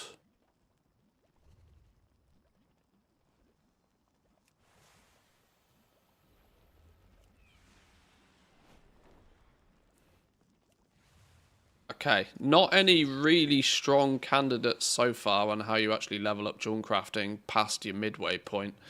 Seems to be a bit of a bottleneck here once again. Seems to be a bit of a bottleneck. I'm thinking from the perspective of somebody that wants to spec into prospecting, for example. You're not going to be unlocking these gems. You're probably not going to be buying recipes to craft these diamond cuts because you won't be very good at doing it, and then we're stupid expensive if the diamonds are stupid expensive. The PvP stuff might be the way to go, believe it or not.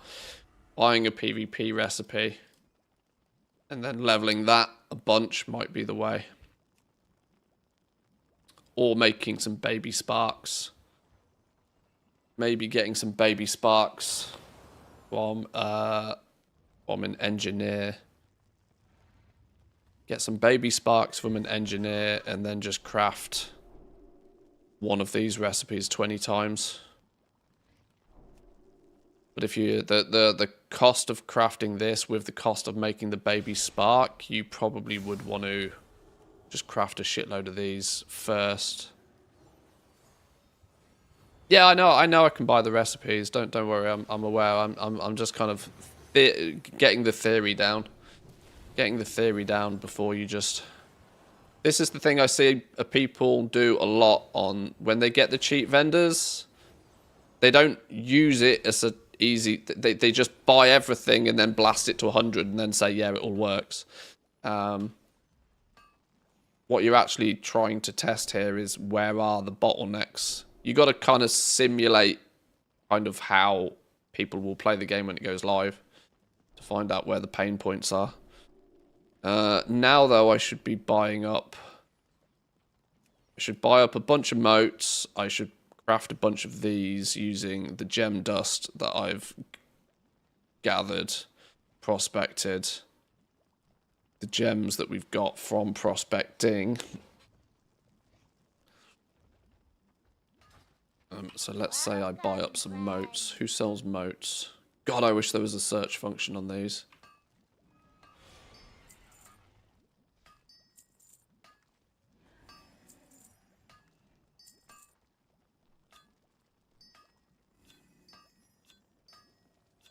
Um, 20 is probably not enough of these, is there? Is it?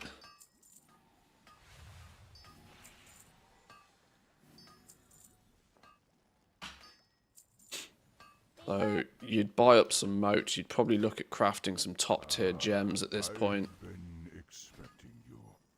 Why can I still only make 2? Oh, because I'm absolutely piss poor on... Totally piss poor on glimmering gem dust. So at this point you'd either be buying up some more glimmering gem dust or prospecting some more. Your focus for getting gem dust bait would probably be by prospecting copper ore.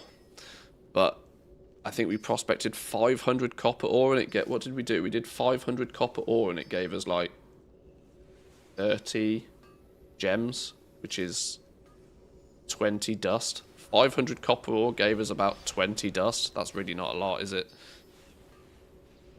Maybe you might not be prospecting copper much. If copper ends up being used heavily in other stuff.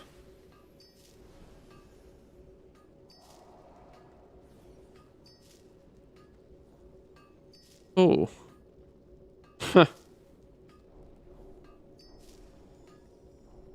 Looks like Alma might be starting to lose her teeth. Is that? Can I show this on stream? Is that a tooth? Is that a tooth or is that a claw? Okay, looks more like a claw to me. Has Alma lost one of her claws? Sleep. This is not a time to wake a dog.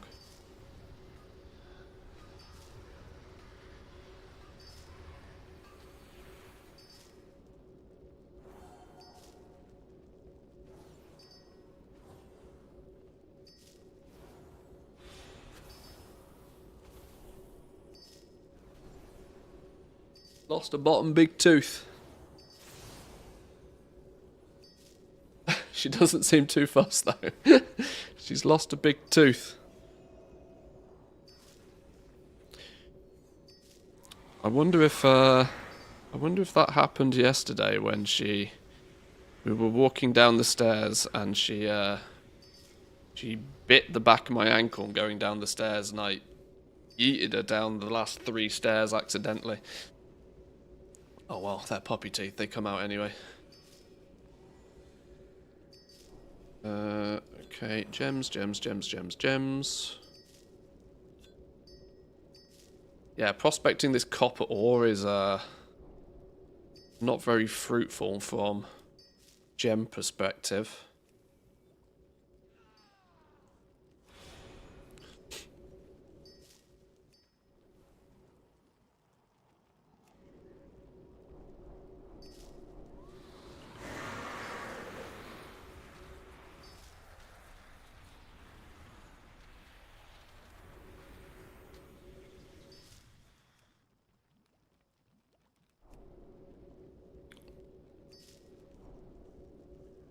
So you'd smush all of that down. Now you can start taking some of your flawless gems you get from either your tin or your silver. Combine it with a bunch of gem dust and motes in order to make some of these. This gives you access to some points. How many points do you get?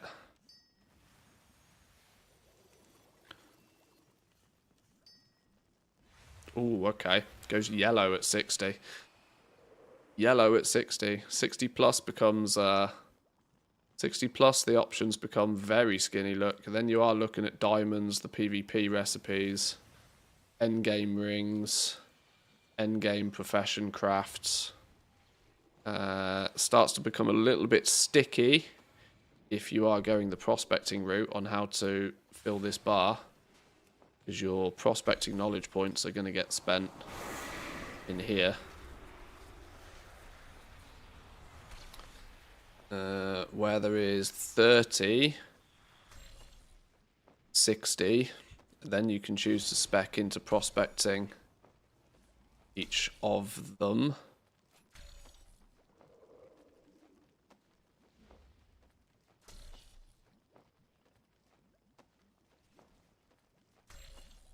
You have an extremely rare chance of finding Eversong diamonds whilst prospecting copper. Look. So you got to put a full 30 points in this end node before you even have the chance to get a diamond from copper. Does that same node exist? You have a very rare chance of finding an Eversong diamond whilst prospecting tin. Yeah, so if you are going to find diamonds in these basic ores, you're going to have to put 30 points. And I'm going to guess it's 50 points before you can even find a diamond from these. Because you're going to have to unlock this node. So let's say you unlock this. How many points are you putting in here? Begin your journey in processing techniques, learning a sub-spec.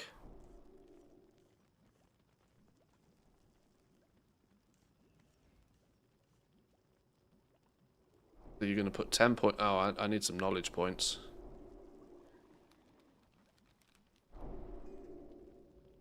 Put 10 points in here in order to unlock your first spec. Prospecting Pro. Master the art of sifting through ore to find precious gems, gaining plus skill whilst prospecting in it. And then you would start deciding what your main focus is from a prospecting point of view. Are you going to want to put... You're probably going to want to put a full 30 points in here anyway.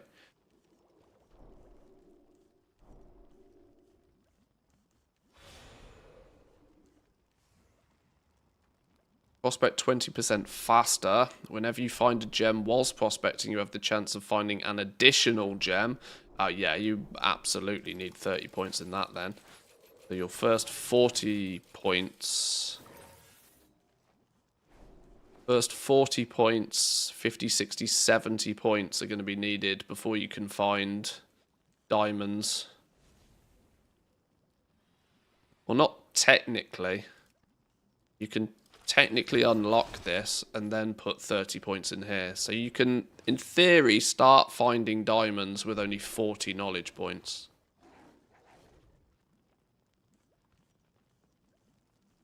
Now, it'll be a question which one you'll want to put points into in here in order to start finding diamonds. But it's a minimum of 40 points to find diamonds.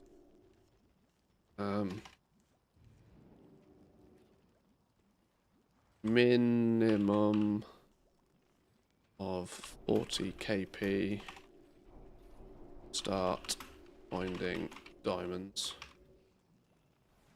from copper, tin, or silver. Leveling my 3 jewel crafters is going to be a pain in the ass. You're, yeah, if there is slightly less knowledge points available early on, there's no, Lorendal is not selling you any knowledge point books. If you remember, you could, what was it?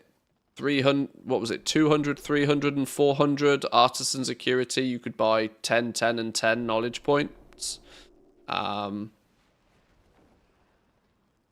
That was a relatively early boost to your knowledge points, which isn't implemented at the moment, at least. So you're relying on first-time crafts, you're relying on knowledge treasures, 24 points from treasures.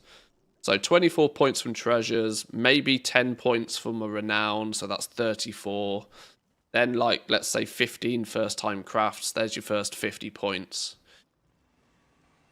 Your first 50 points you can get pretty quickly, but you might need 40 of those points to unlock the ability to even find a diamond.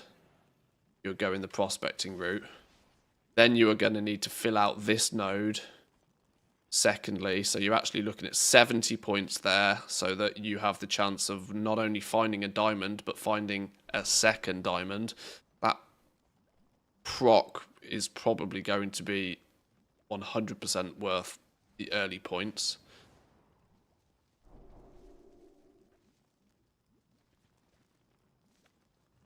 And of course, you probably want to pad out the other ones as well. And you probably want to finish putting points in this in order to min-max your skill in order to start prospecting high-quality stuff as well.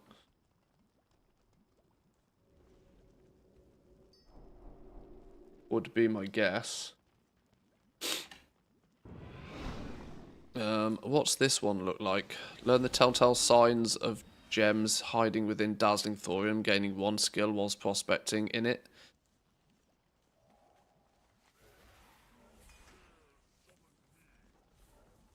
Your chance of finding Eversong diamonds whilst prospecting thorium is increased.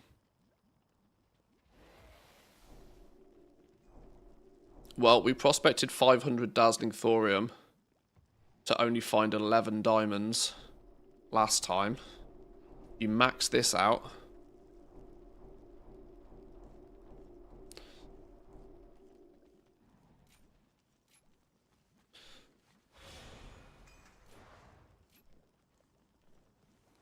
You get 1 unlock for free.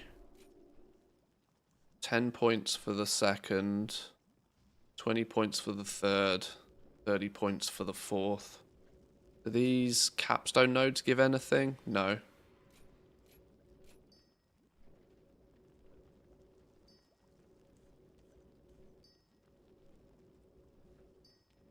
I'll start with tin or silver, depending on what's more common and cheap. This is it. It's like I would probably suspect that tin and silver will be more modestly priced than copper. Copper will be expensive at the beginning, even though it's the common material, because copper being the common material will be used early by everybody when leveling.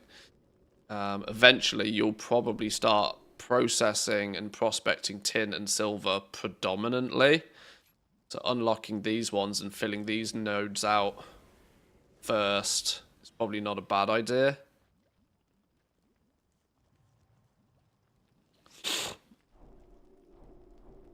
So only thorium for diamonds. Without any spec, yeah. The capstone nodes in each one of these, though, gives you the very rare chance of finding diamonds. What we don't know is just how very rare that very rare is. But however very rare it is, it will reflect in the price of the diamonds either way.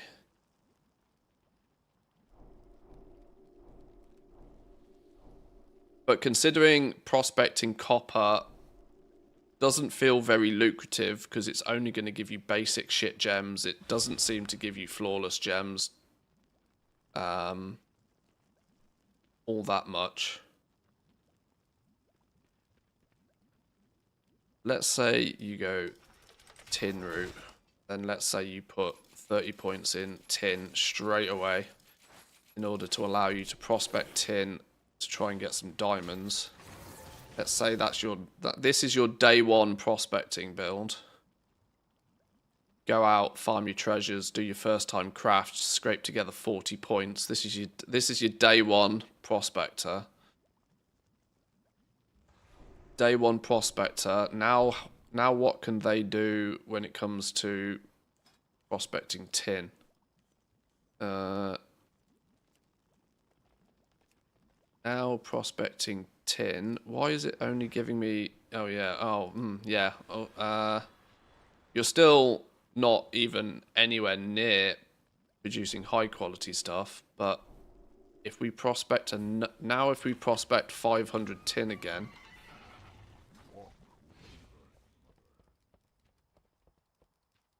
how many diamonds do we get out of 500 tin? How rare is this? Very rare. Find out. Yeah? What do you How want? rare is very rare?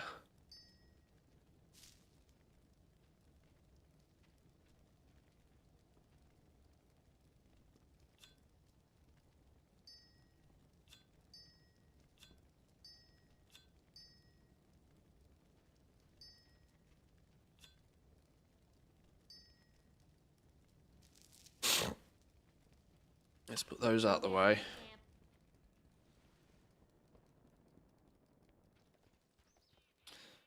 And you'll be working with quality 1. Yeah. You won't be prospecting quality 2 ore at this point. You've got no incentive to prospect quality 2 ore until you can guarantee quality 2 stuff from it. So prospecting, yes, will actually predominantly focus on prospecting quality 1 ore. Like I said, until you maybe get min-maxed, until you can guarantee high quality stuff out the end of it, you're not going to be prospecting quality 2. It's all we have to test with at the moment. But yeah, as soon as you do whatever is needed to reach 665 recipe difficulty, then you'll switch into prospecting quality 2, because you'll guarantee quality 2 stuff out of it, assuming the maths makes sense. Now if we prospect all of this, it's a little under 400, but it's fine.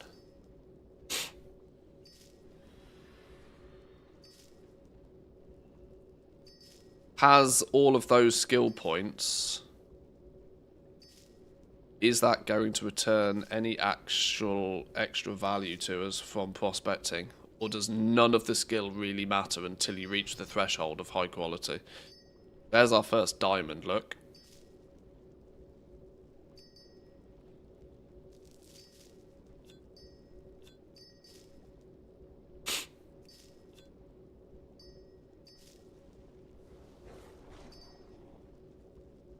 We grab a drink whilst that's doing.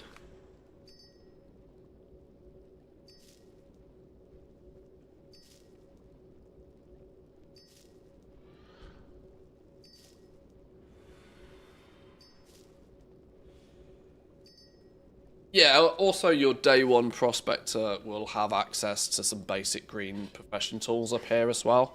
That's not going to give you that much skill, to be honest. That's really just going to be a little bit of resourcefulness, in all honesty. The profession tools aren't going to make a huge amount of difference early on.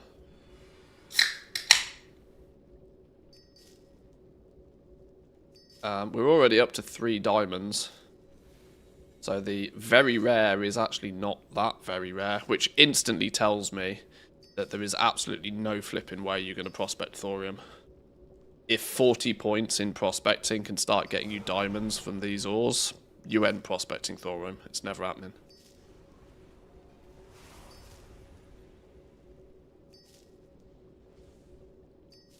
If the skill is irrelevant, then it's better to use your war within tools. Quite possibly, because they will probably have more resourcefulness on them, yeah. Quite possibly.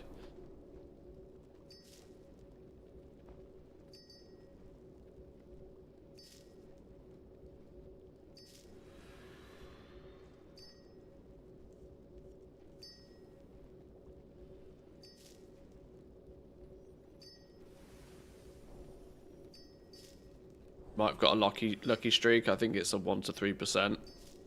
Very rare is usually around that range. This is why we test, so we don't have to assume.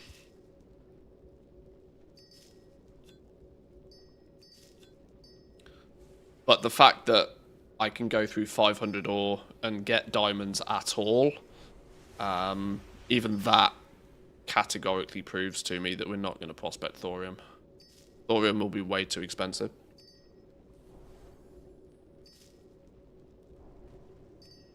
It's just too goddamn rare to find.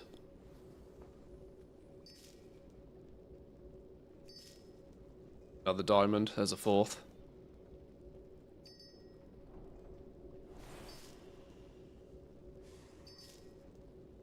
I've gained 2% resourcefulness from somewhere. I don't know where that's come from. I haven't got any profession tools on.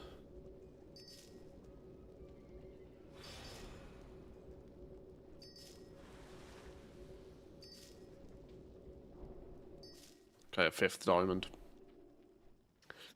Okay, 500 ore equated to 5 diamonds. So it's a 1% chance from a piece of ore to get a diamond in that regard. 1% chance of a diamond. So you're right. It is within that 1 to 3%, but it's not 1 to 3% of the craft. It's 1 to 3% of a piece of ore turning into a diamond. You just have to prospect 5 at a time.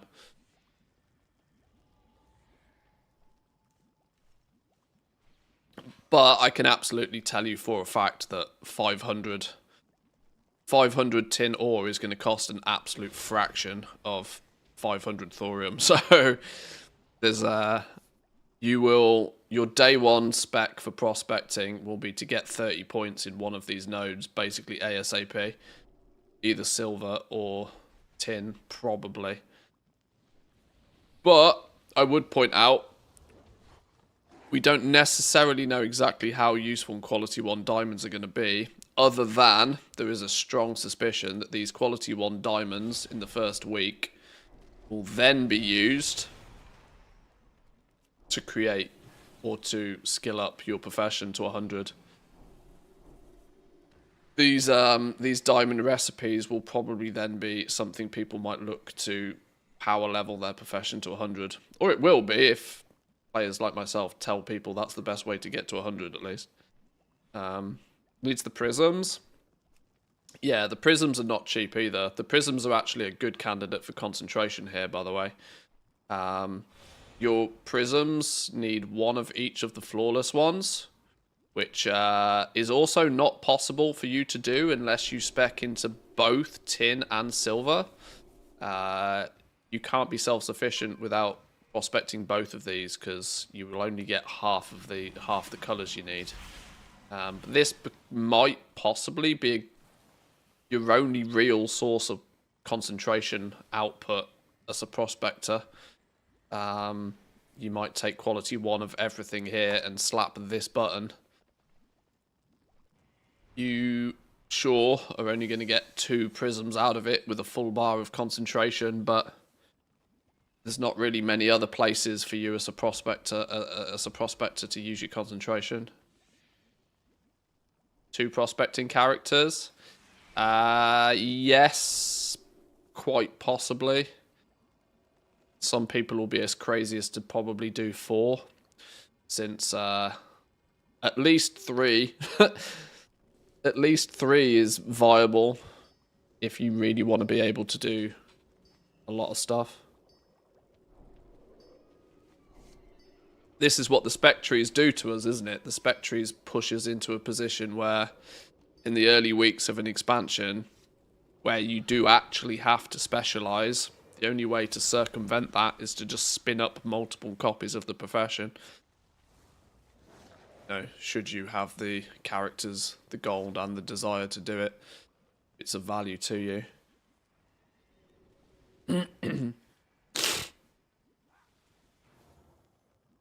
Then you can slowly drop the characters. Yeah, of course, yeah. It's you don't have to keep them up and running. And fortunately, you're not going to really have any requirements to, like, actually level them, I don't think. But,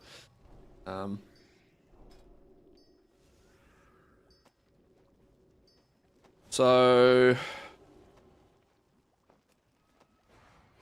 can I get another goodie bag of materials? I have just the thing for you.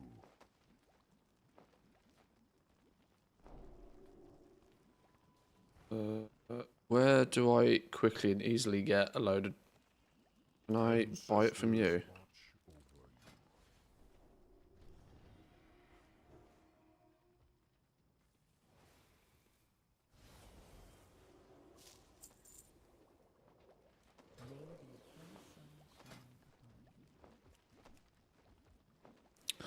342 skill on tin.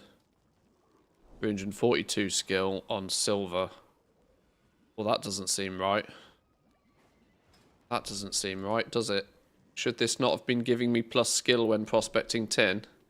Gain +1 skill whilst prospecting it per point in this spec tree.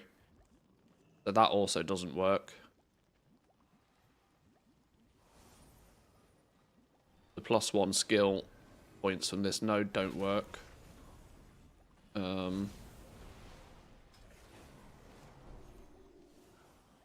Because my skill at prospecting silver should not be as high as my skill prospecting tin right now. 342.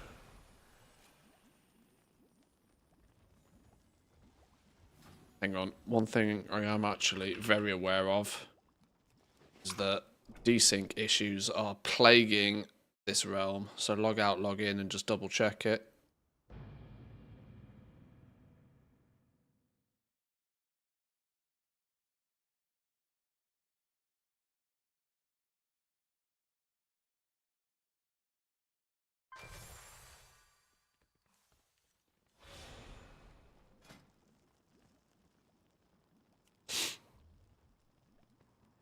$342 when we use tin, $342 when we use silver, $342 when we use copper. Yeah, so that's not working. How do I F6 just this node?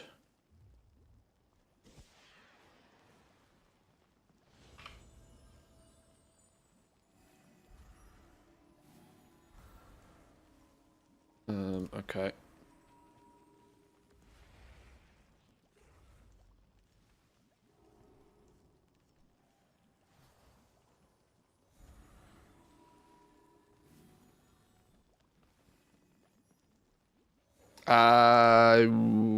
Is it that this node didn't give me any skill? Or is it that it's applied the skill to all of the ores? Let me put 10 points in here, which will now put 357, 357, 357.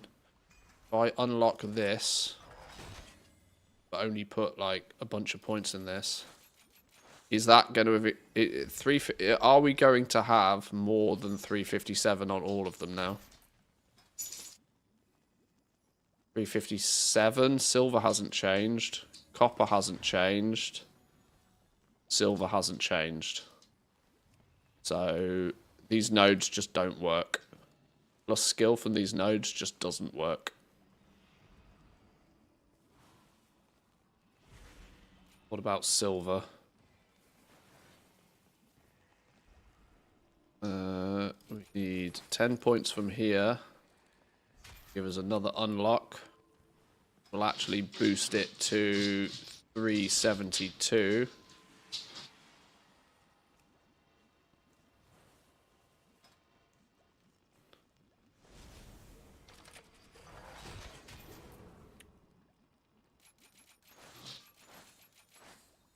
Alright, these have all got different points in them now, meaning that we should have different skill values for all these different three materials.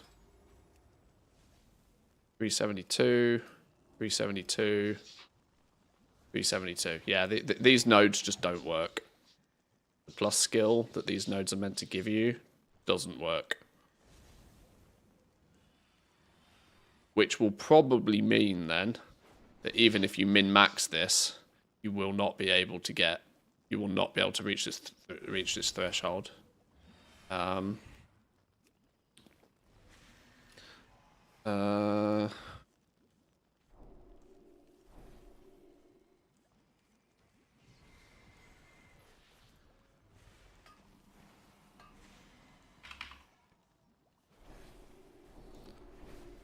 Copper, tin.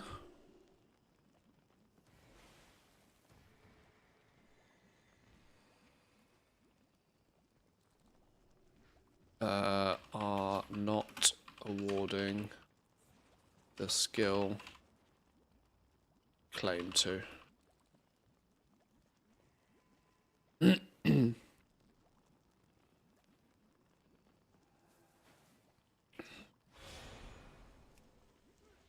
Okay, so that's busted. The capstone nodes work though. Just the baby nodes and the plus skill that you're meant. Well, all the other nodes don't. The important one works. The important one does its job.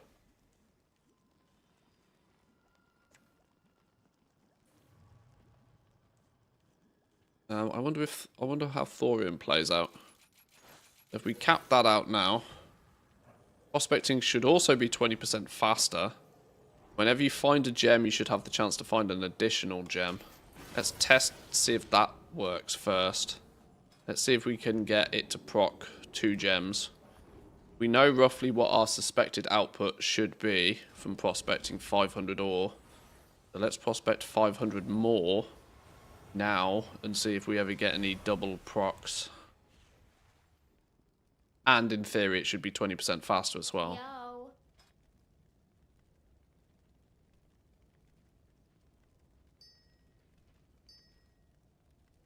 See you around,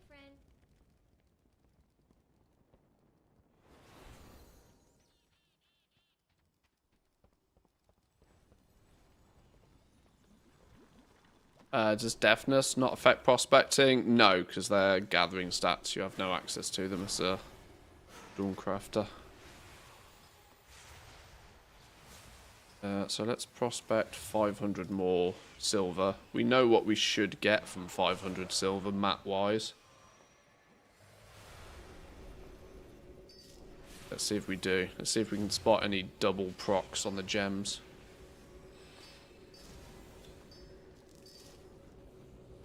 There we go. There's a double proc on the gem.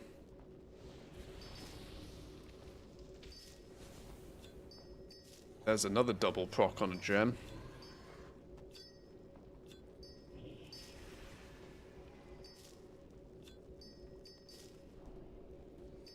We shouldn't get any diamonds from this either, because we haven't maxed out the silver node.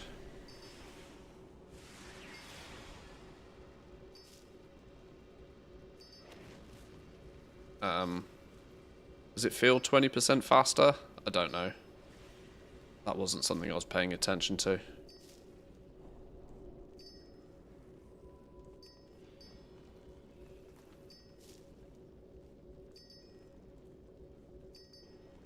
The big question here will be is, does the double proc on the gems actually result in giving us more? I mean, in theory, we should end up with more gems at the end of it because of the double procs.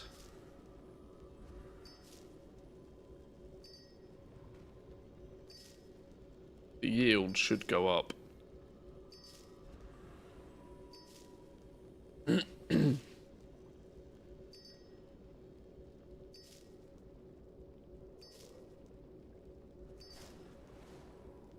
No, there's no way to gain an advantage from like.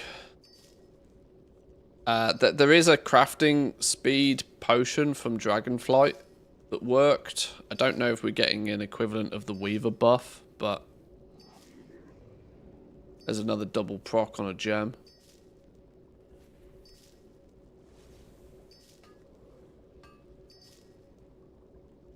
Single proc.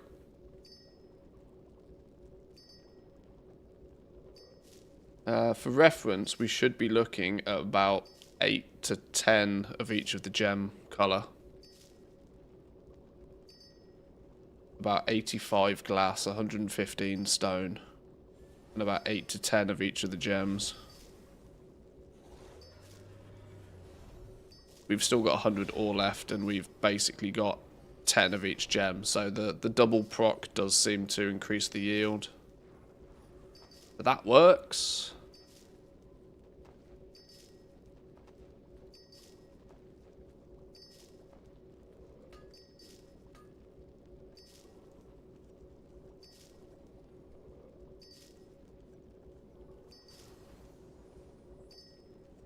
Resourcefulness hasn't procced enough to give us any free prospects, but I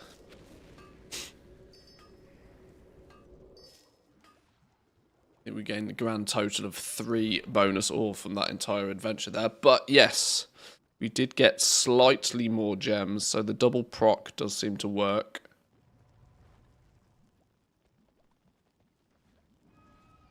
Is it just me, or is the prospecting yielding an awful lot of the byproduct? It usually does. You got to remember, glass and stone is, at least in my opinion anyway, glass and stone should be the thing it just spits out most of the time. It is, by definition, the byproduct. But yeah, there'll be absolutely tons of the stuff if it's at these sorts of ratios.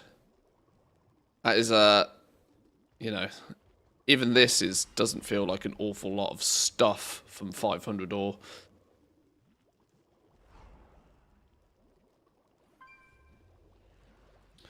Okay, so yeah, that node at least works.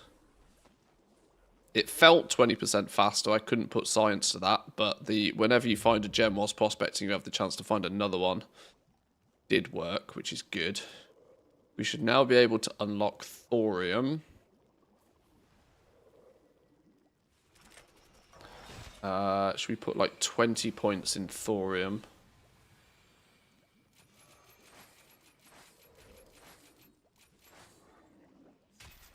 $20 in thorium now means we should technically have a different skill when we prospect each individual thing. 387. Ah, yeah, of course. Thorium doesn't have skill to begin with, does it? 121.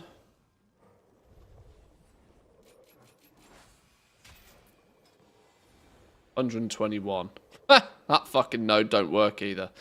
Oh, Jesus. Alright, so none of these outer nodes actually do what they say they're meant to do in terms of awarding skill.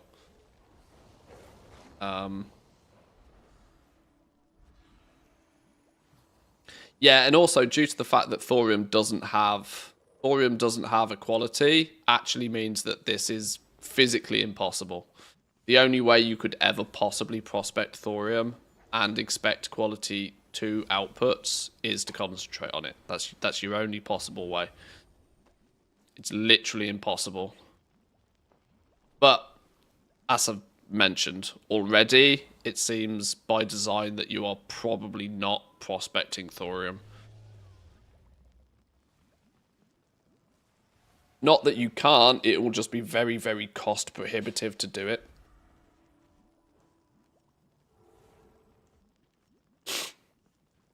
Very, very cost prohibitive.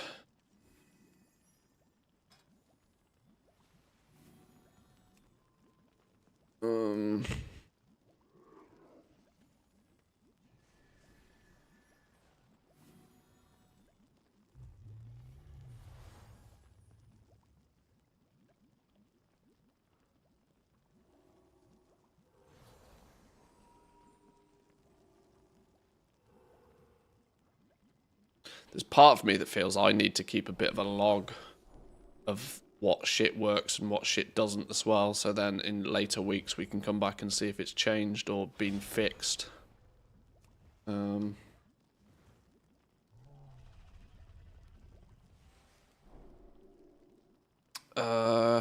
Minimum 40 knowledge points to start finding diamonds from copper, tin, and silver. Full outer... full ore node or diamond. Oh, that's basically the same thing. Maybe we put a bug section.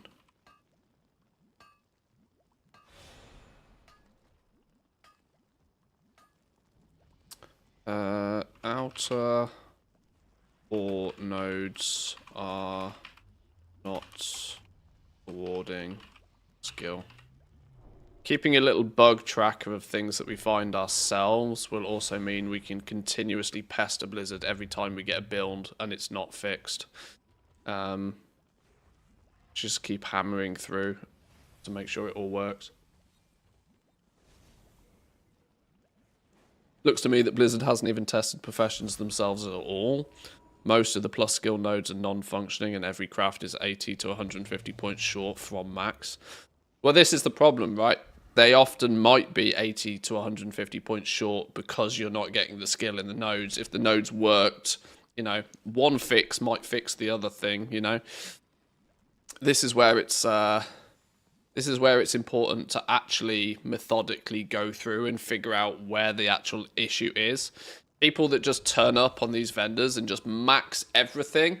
I saw on the WoW Economy Reddit somebody posting a script to basically instantly fill all of these nodes, and that just goes to show people's mindset when they come into testing this. They're not actually trying to test it.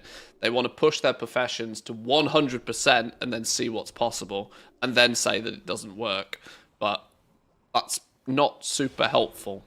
You know, finding out that this is the node that doesn't work, that this is the node that's not giving you the skill, and reporting that is 100% more useful to Blizzard, because then they can go, oh, that doesn't work. They fix that, and then, you know, from that point on, everything else falls into place, hopefully.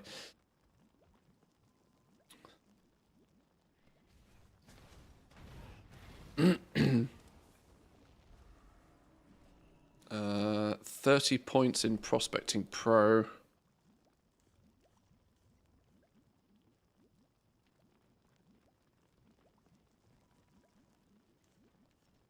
Awards a double proc chance on gems, which is nice.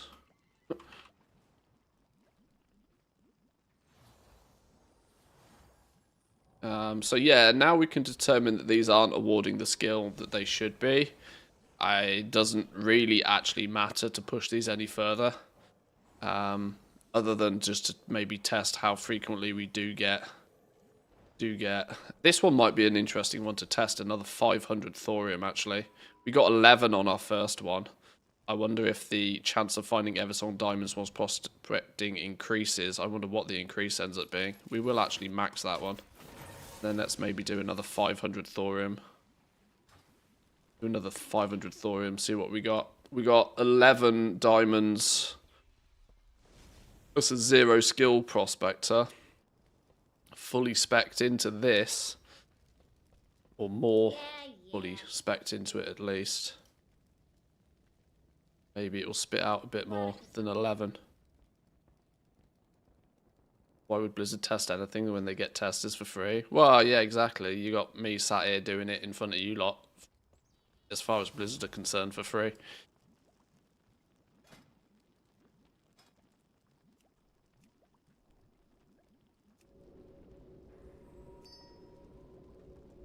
Alright, let's see what 500 gives us now. Whoa, a double proc on a diamond. Holy shit. So the double proc works on prospecting thorium as well.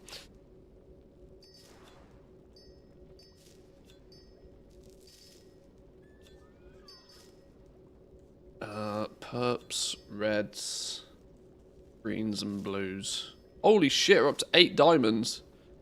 We've barely prospected anything yet. Okay. 9. Oh, Jesus. This makes things more interesting, doesn't it? We've done 100 ore so far, and we've got 10 diamonds. That is a spicy increase. Okay, this is why we test shit, right? Because it's changing my opinions of what you might do. The double proc chance and the increase to prospecting diamonds from thorium. Woo! Spicy meatball. Mr. Goldson and friends, welcome in. Thank you, boys and girls. How you all doing? We're testing some jewel crafting at the moment, getting a bit of a understanding to how prospecting is or might affect materials. And every time we try something new, we find out more interesting things.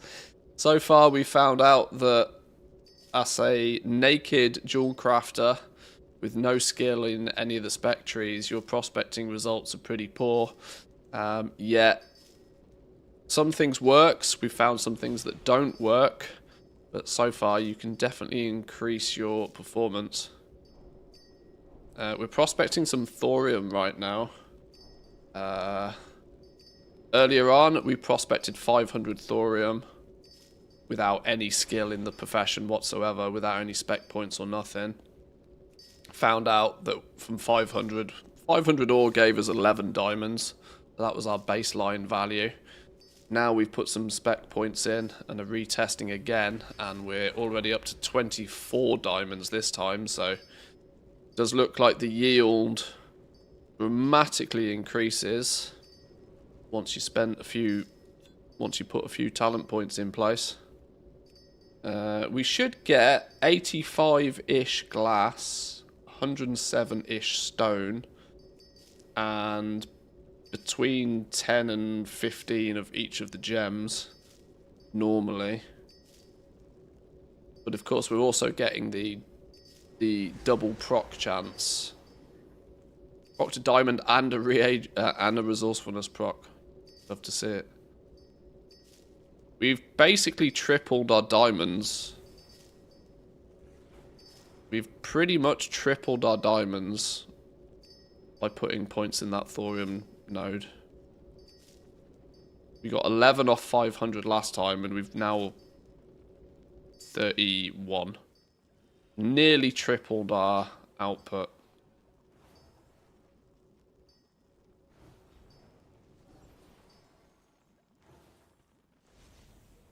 This initial makes me think that the racials will do fuck all in Midnight, except for alchemy, maybe. I hope so, honestly. I think they could have. I think they could and should have got rid of the profession racials ages ago. They should have converted them to something less impactful. Flipping, give us a 10% speed crafting speed buff or something as a racial. Like straight plus skill is always going to be like, it either is super useful or not useful at all. Did you get the fourth dog today? No, we didn't. No, there's no fourth dog yet. There may not be a fourth dog, by the way. We went to see the fourth dog. The fourth dog is coming over for a trial run. Fifth dog? Calm down. Calm down. The fourth dog is coming over for a small trial period. But if it drives me absolutely bonkers insane, then we'll have to see. But I have pre-warned the wife that if dog number 4 turns up for a trial run, there's a strong chance it never goes home.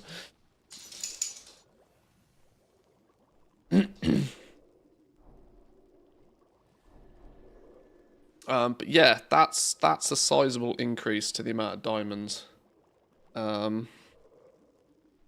Almost 3x diamonds from thorium once well specced.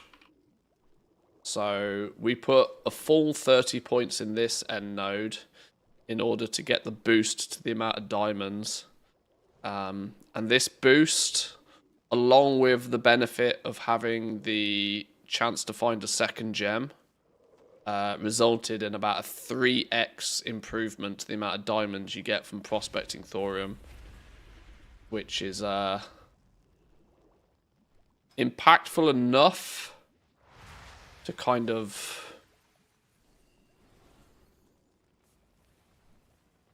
question whether some prospecting of some thorium might happen. 70 points is week 2 to 3. Yeah, we'd need to consider then it's 30, 60, 70 points. You should probably be able to get 50 points day 1. Because 24 points from flying around picking up some treasures.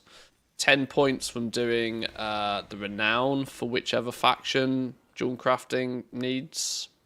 And then a splattering of first-time crafts will get you 50 points. If you do your patron orders, or you can do your patron orders, there's the possibility of getting 70 points sort of week 1.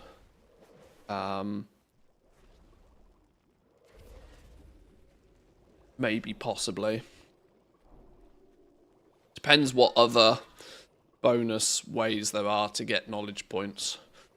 If you go prospecting, how many first-time crafts are you realistically going to be able to harvest, for example? I mean, I still here have 1, 2, 3, 4, 5, 6, 7, 8, 9, 10, 11, 12, 13, 14, 15, 16, 17, 18, 19, 20, 21, 22, 23, just with trainer recipes. So yeah, 70 points. 70 points is maybe day one possible. Maybe 70, yeah. 70 points is probably day one possible. You could probably full build into a single ore day one.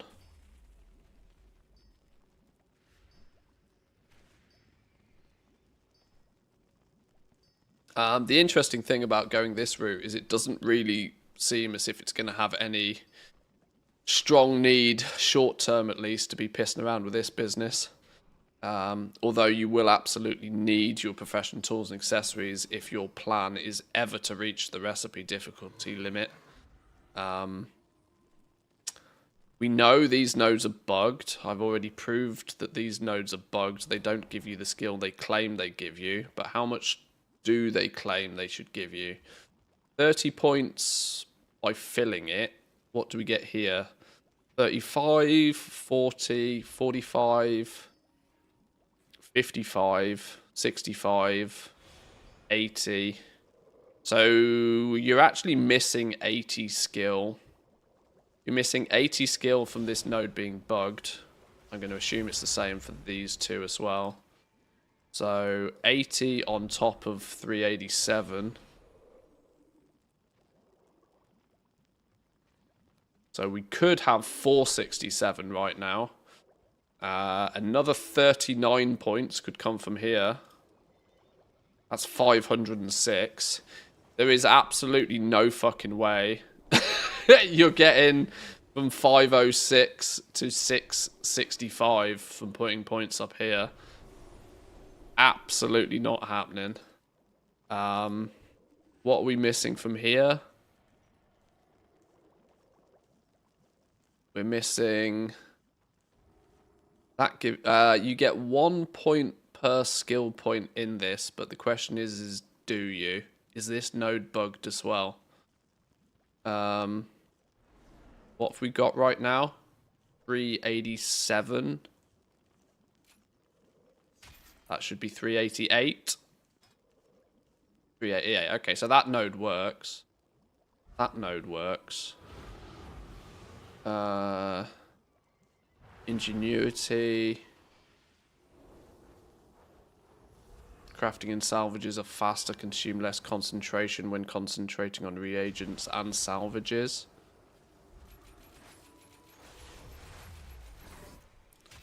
But that's actually all the points you could potentially get. 407. 407 plus the 80 that we're missing because the node is bugged, plus 39 from up here.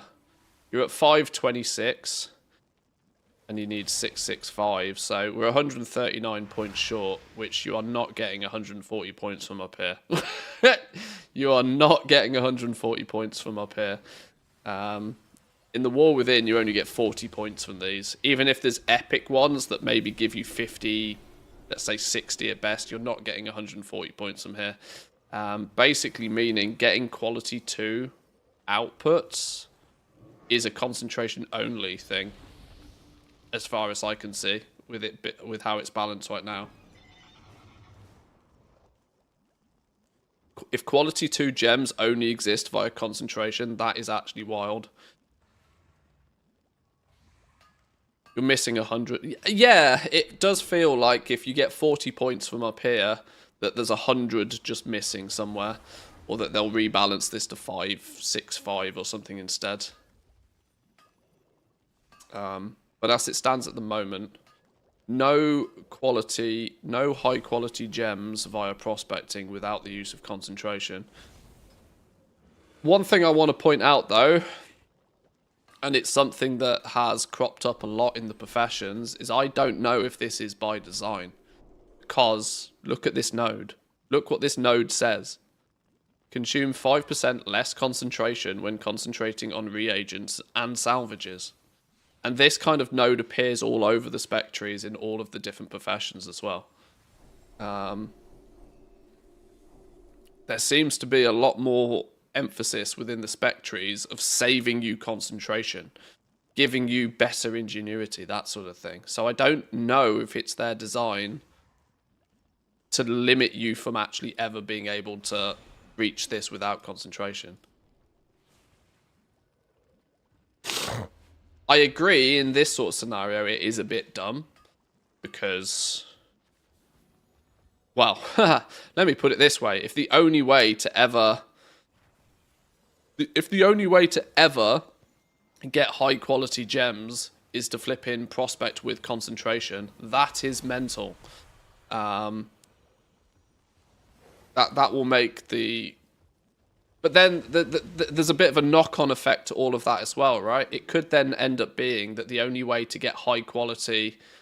Because if you think about how concentration is so popular now and how it's going to be 5 times as popular going into midnight because everybody's seen how lucrative it is in the War Within, right?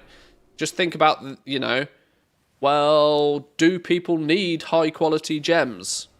Not really, because they can just use concentration to produce the high quality gems still, right? It feels bad to not produce high quality materials, but it's not the end of the world if high quality prospecting materials don't exist, because then people aren't necessarily using them anyway.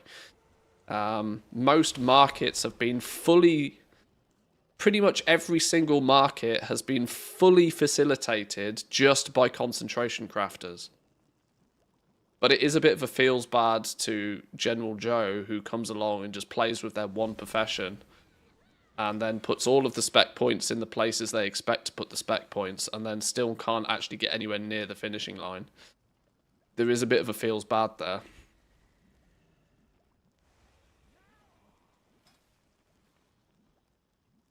This node, let me just double check I've not missed 100 points anywhere.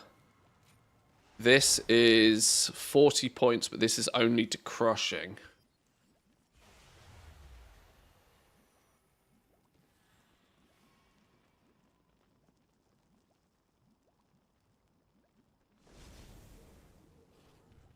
See? Capstone node again. Consume 5% less concentration when concentrating on crushing. Almost like they expect a lot of people to use concentration on crushing and on prospecting. You know? It's kind of, without Blizzard coming out and telling us what their intention is, I'm in two minds. Like, is the fact that you can't guarantee stuff by design?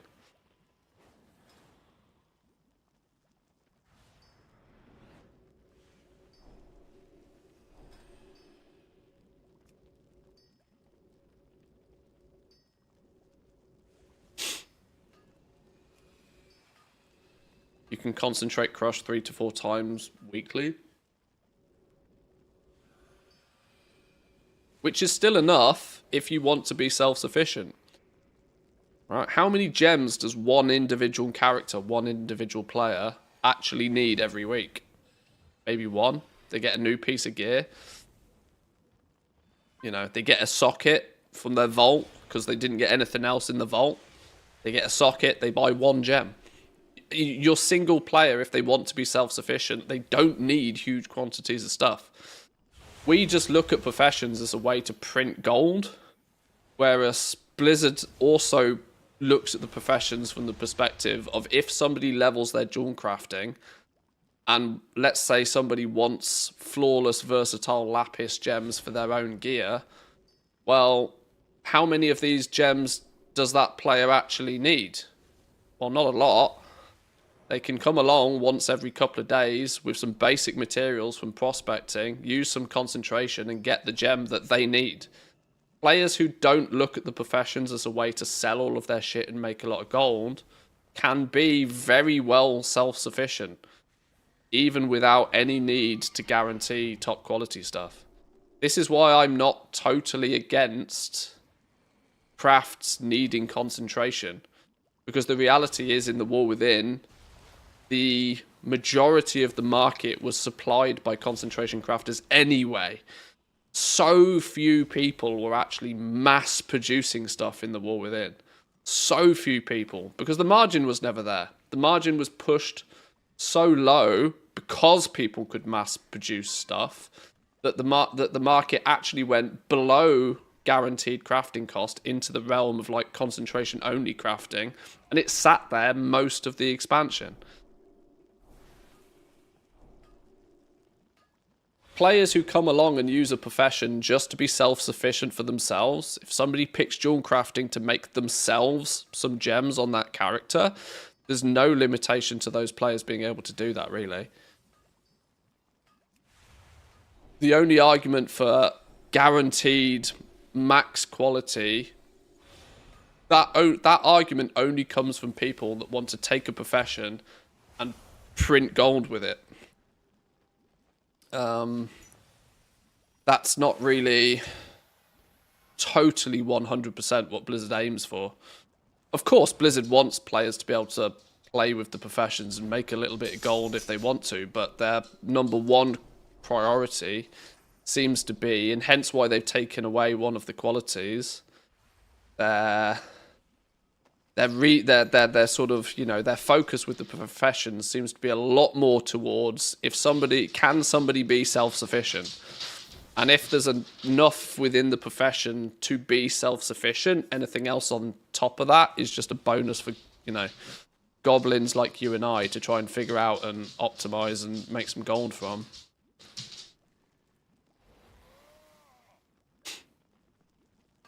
My counterpoint is, what's the reason for the talent tree then? Well, the reason for the talent tree is so that you can be self-sufficient at doing something. You know, you can be a jewel crafter and you can be self-sufficient. You can come along with some basic prospecting mats. Look, when Blizzard advertises jewel crafting, they also advertise that you should probably pick up mining. That is because the theory is you go play the game and you mine a few bits and pieces and then you prospect it and then you use some concentration and you get your high quality gem. You've done the whole process entirely yourself.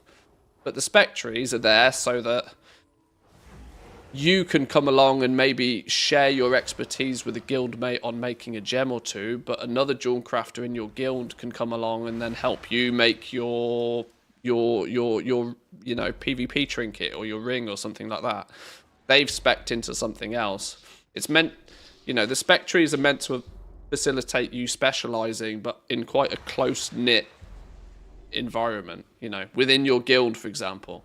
There's the guy in the guild that got really good at making the amulets, and he can make some of the amulets for people. But you got really good at cutting some of the, you know, the diamonds that people wanted, and so you can share your expertise, they share their expertise, and everybody's happy.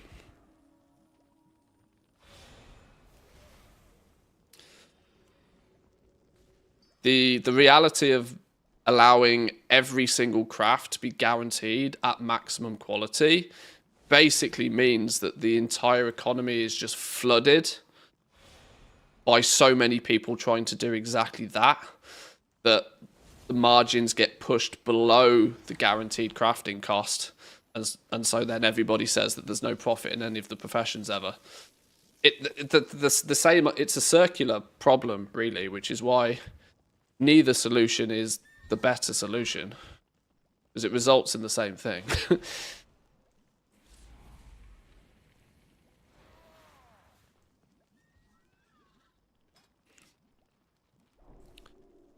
What I do want to now have a little look at, though, is when it comes to crushing,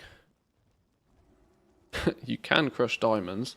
The fun thing is you are never going to have much fun crushing. You're never going to have much fun crushing without high quality stone in the first place. You might not get high quality stone without concentrating on prospecting in the first place. You're also then going to need high quality gems, multiple of them, plus yeah.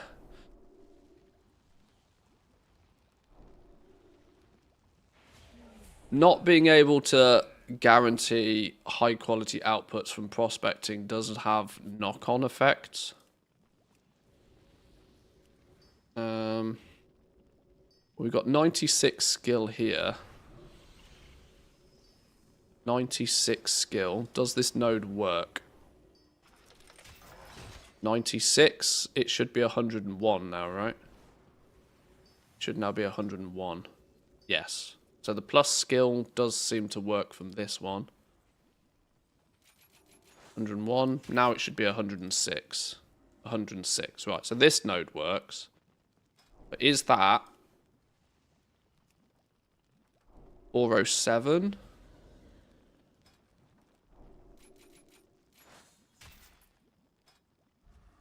Still 407. Good. There was part of me that wondered if that crushing node would actually give you skill to prospecting as well, even though it doesn't say it would, but it doesn't. Because if this one had 100 points in, then that would fix the problem that we're 100 points short on prospecting. You got 40 points, 45, 50, 60, 70, 80, 90.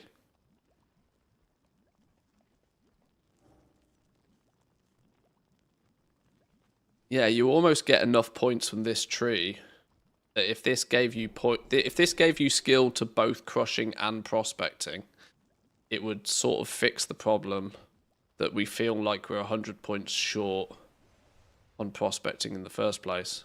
We'd still be 10 points short technically, but being only 10 points short should also then reduce the amount of concentration needed to cross the finish line to like a very small amount, allowing you to do 10 concentration prospects every couple of days or something at guaranteed high quality materials.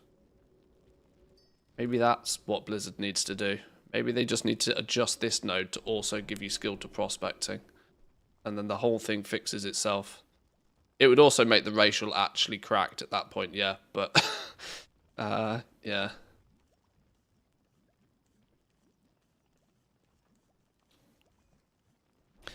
Master your manufacturing skills, gaining +1 skill whilst crafting reagents per point. Let's just double check there's nothing in this node that gives random prospecting skill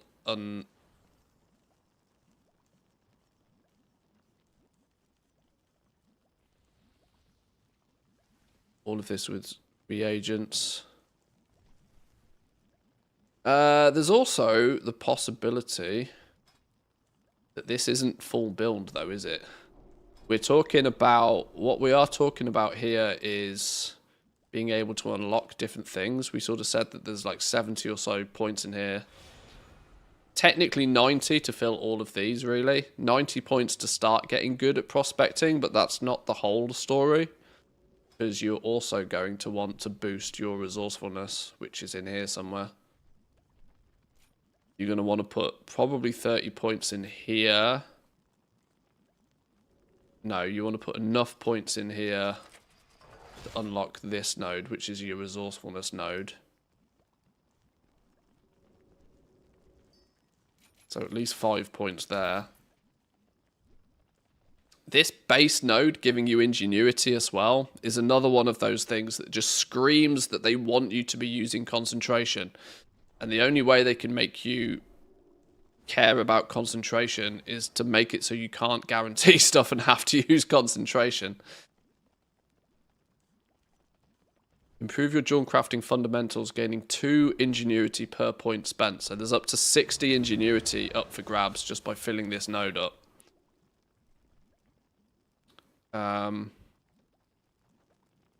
Consume 2% less when concentrating. 3% less.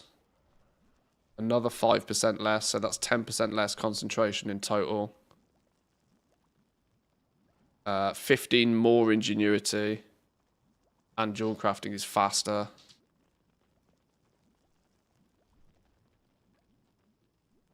Fuck it, bring back inspiration. Oh, you lot want procs now instead. Oh dear. Yeah, you're going to want to put 5 points into here so you can unlock this tree, which is going to give you 2 points of resourcefulness. Any other fancy bonuses in here? Resourcefulness refunds 5% more materials. It's a 30% base rate of refund when it does proc. So 35, 45, 55, 60. So 80% refund. 80% refund on resourcefulness. It does say when crafting dual crafting designs, but that doesn't strictly mean that it means prospecting as well. But an 80% refund on resourcefulness makes resourcefulness absolutely cracked for prospecting. If that does apply to prospecting. I mean, it's given us the resourcefulness, but let's do a stack of 500 tin and check for resourcefulness procs to see how much it gives back. An 80% refund would be 4 out of 5 refunded when resourcefulness procs. If that actually works.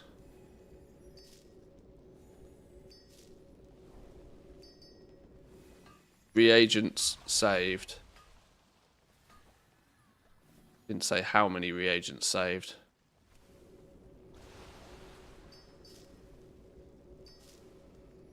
Three, 2, 3.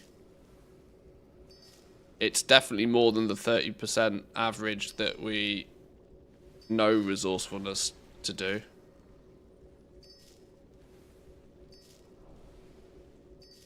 So that's a pretty strong optimization for prospecting as well. That's a real strong optimization for prospecting. So actually, yeah, you're stacking on more points there. There's another 30 points. That resourcefulness proc, you got to consider just how much ore you go through when you prospect. Taking your resourcefulness up from a small proc chance to only a 14% proc chance is a big jump. Then to consider how much resourcefulness you'll get from these tools up here. Your tool, you will build it with resourcefulness, and you will build it with a resourcefulness enchant on it to really stack it even higher, to get the chance of a resourcefulness proc as high as possible. And then it looks like you are getting a significantly higher refund than the default 30%. Which I wish the game would actually tell you, but that one node resourcefulness refunds 25% more materials is actually massive. That nearly doubles the basic power of resourcefulness. Still doesn't push multicraft out, but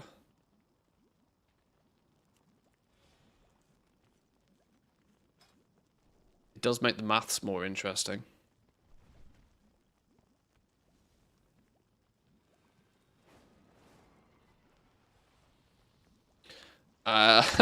Multicraft does the same as well, look.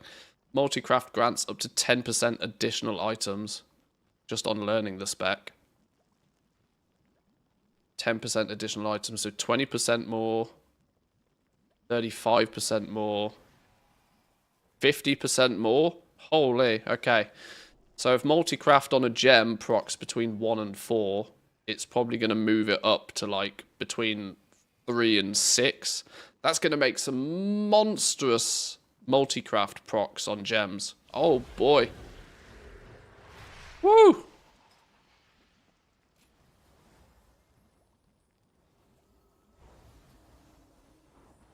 This is where it makes the whole system a little bit more RNG if they force you to use concentration on stuff. Let's say you can never...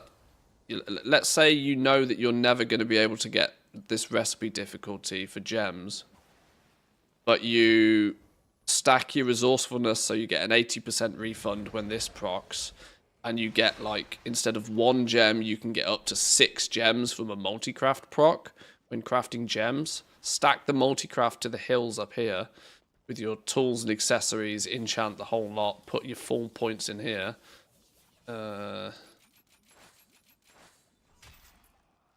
Unlock this one. Slam 30 points in there.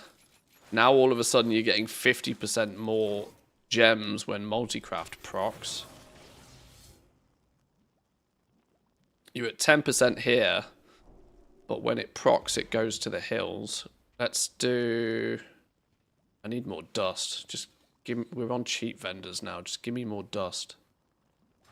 What brings you here? Where's the dust? Interesting. Can I just buy dust? Please let me just buy dust. Yes.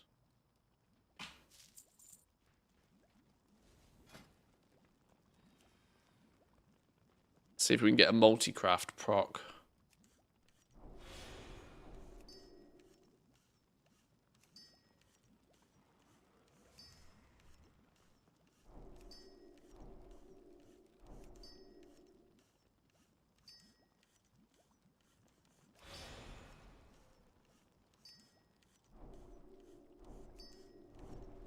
Multi-craft 2. That wasn't that impressive. That was only 1 freebie. Multi-craft 3.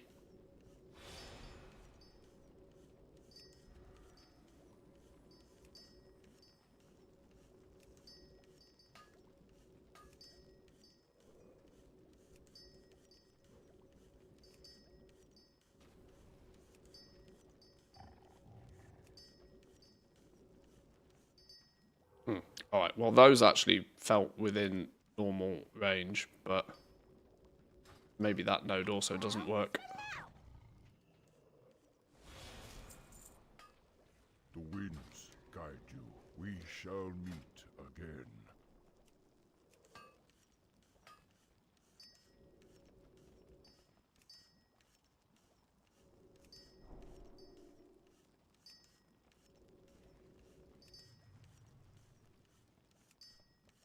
The proc chance is too flipping low because I haven't got profession tools and stuff.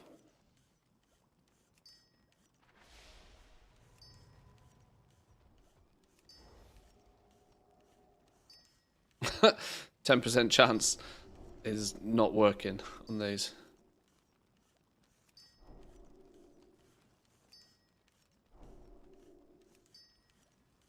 Multicraft 4. We have seen 4 potentially before. Another 4 straight after. A multicraft 3.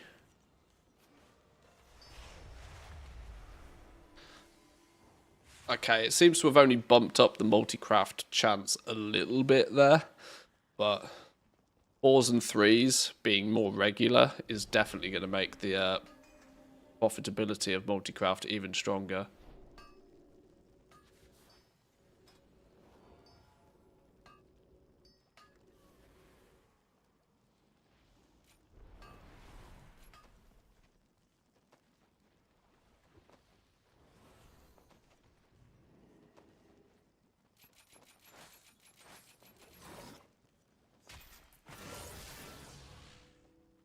Ingenious breakthroughs refund an additional 5%. Can you get concentration up to 100% with jewel crafting? 50% refund by default.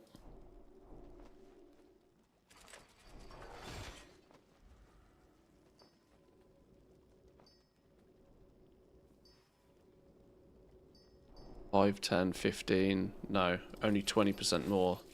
So only a 70% refund is available on jewel crafting. By the looks of things. Oh. Wait, what? Oh, you get 1% refund for every point spent. So the 20 plus the 30 is 50. So yeah, you can get 100% refund on ingenuity when you concentrate. There's way too much. There's way too much in these spec trees that's pushing you towards using concentration, but it's more of a kind of you're expected to press the craft button less, but there's the chance for like really big exciting things to happen when it does. For example, instead of just mass producing gems all day long, you use your concentration to produce gems. You're obviously not going to be able to produce that many of them, but they've ramped up. You get 100% refund if it procs Ingenuity. Your multi-craft proc rate, your multi-craft gives you significantly more. Your resourcefulness gives you significantly more. It's way more gamba.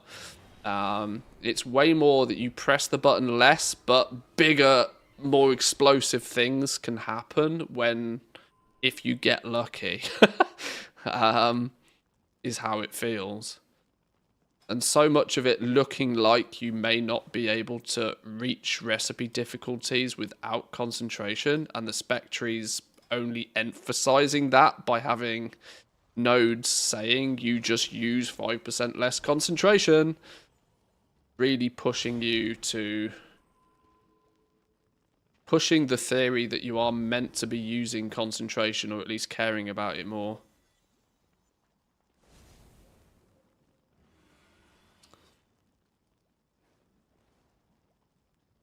I see they're still keeping this crappy profession system they introduced in Dragonflight. How disappointing. The old profession system. The old profession system just fundamentally does not work with a region-wide auction house. I know we've never really seen the two things working simultaneously, but with a region-wide auction house, excluding the very, very, very tail end of Shadowlands, but the old profession system fundamentally doesn't work with a region-wide auction house for commodities and stuff like that. The only reason the old system even remotely worked in the slightest is because every realm was its own mini economy and there was no cross-pollination between realms.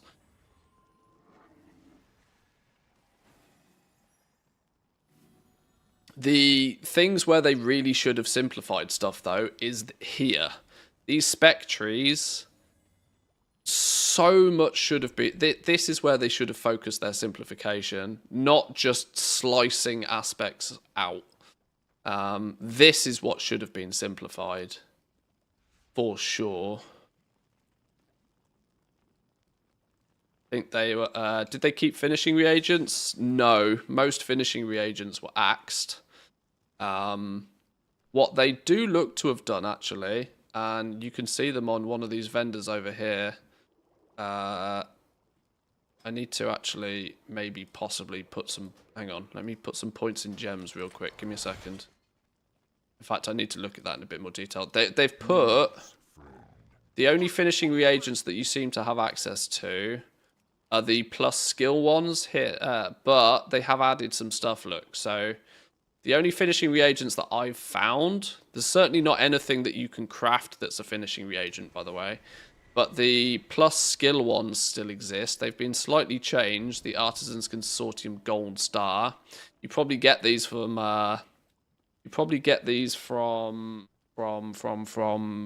patron orders again. This is the only one that gives you plus skill, though. The smaller ones that used to give you lower amounts of plus skill now boost your resourcefulness. Gain 15 resourcefulness on this craft. Gain 90 multi-craft on this craft. And gain... increases your chance for an ingenious breakthrough when concentrating. Only emphasizing my theory even further. They're adding more ways for you to craft less things, but to have more explosive results when you do it. Those exist for Midnight, though. The +5, the +10, the +20 skill papers. Maybe these are additional on top. These are only on the cheat vendor today. I haven't actually seen these previously, but... these might be in addition to, or they could be in replacement of, I don't know. But the only plus skill one on the cheat vendors is these. Do we have crafting orders? Can we see patron orders? Place order, my orders. Luck,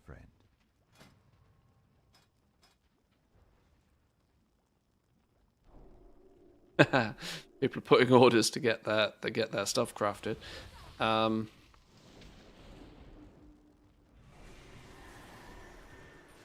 Okay, so the apprentice scribbles are there then, look. So those do still exist.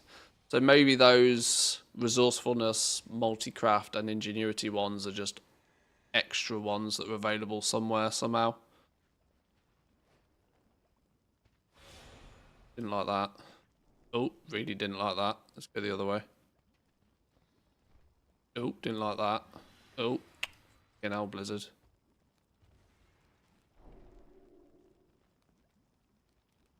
Okay, there's definitely some things it doesn't like about this.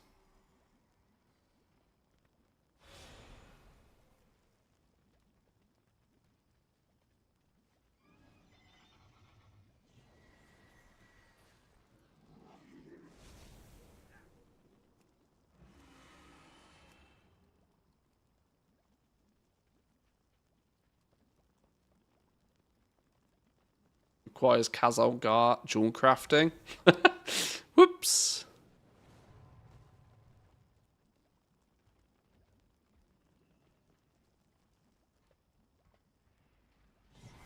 Why can't I do this?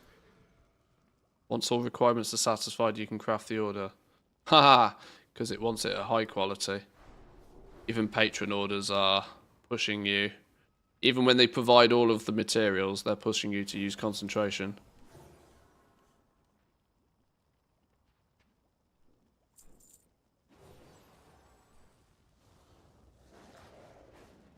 Where's the mailbox?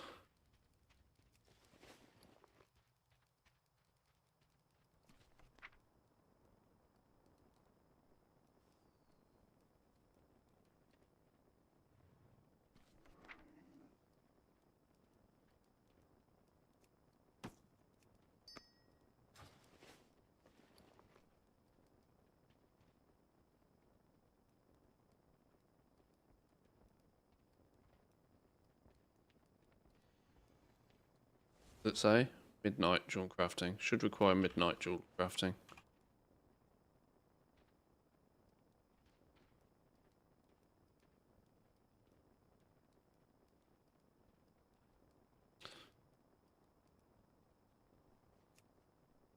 So even the glimmers via patron orders have not yet been properly sorted.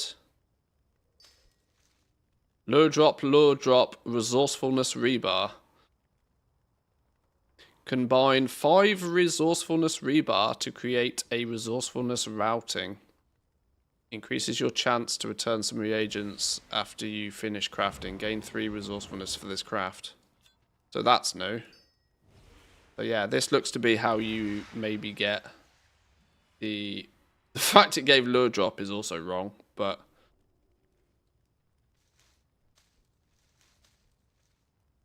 so yeah, those new finishing reagents look to be within the goodie bags via patron orders.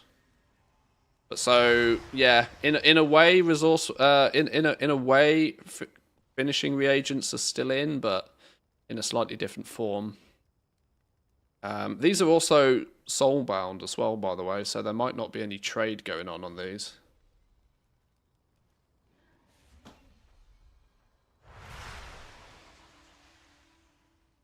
Since the lariat, there is no barrier. It's not about the profession system. If no barrier, there's no big earning.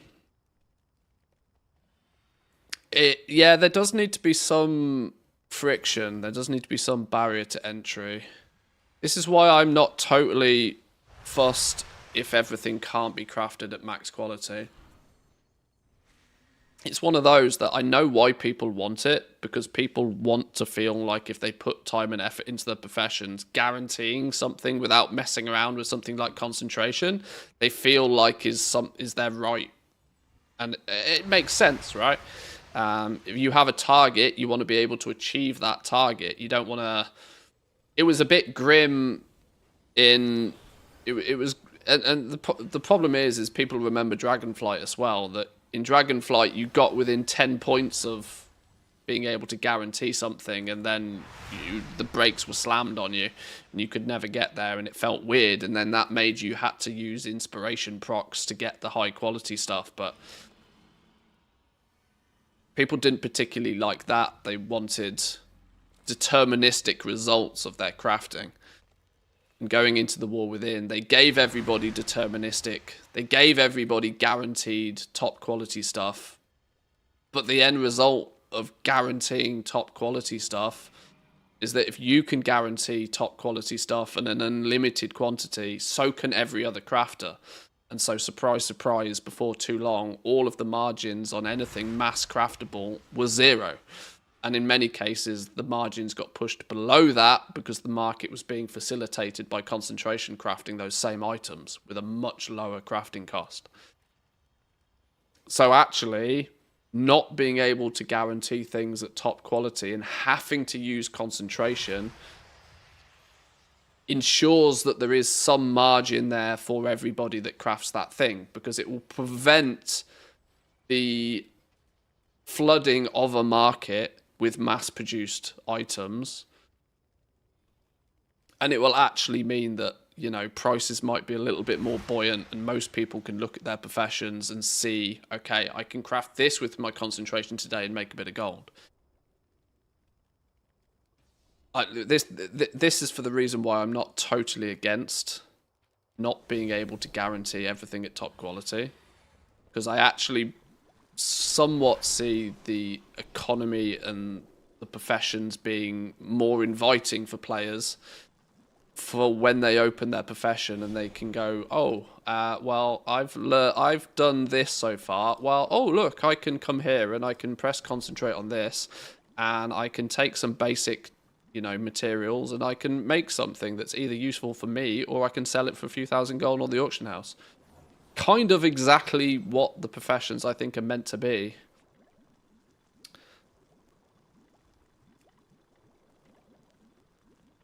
But I know the general feedback will be, I can't produce this at top quality, it's bugged, it needs to be fixed. I know that will be the general feedback. And that only leads to a world where we live in 1% margins and nobody makes anything. The War Within proved that, really. The War Within proved that allowing everybody to guarantee top quality everything basically meant that there was no margin in pretty much anything for most of the time, outside of doing some absolutely ludicrous, you know, multi-stage vertical integration type crafting. But your average Joe isn't going to do any of that. Not at all.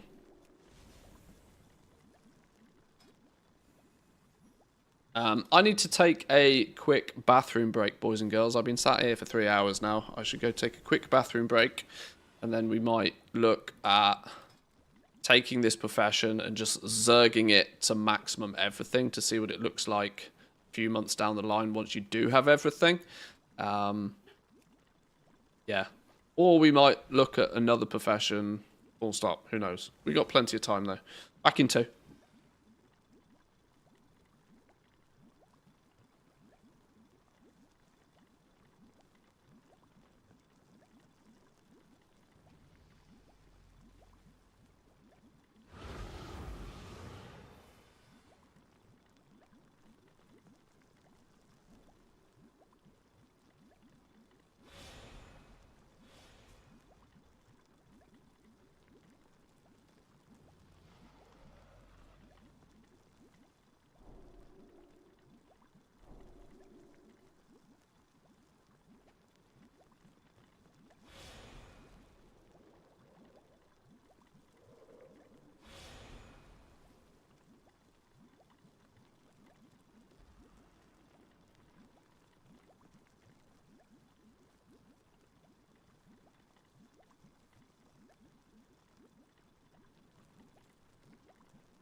I think to give profession a purpose is better than making it a fun thing like pet fights. Whoever thinks the new professions are bad since Dragonflight, too dumb to understand or too lazy to confront with it.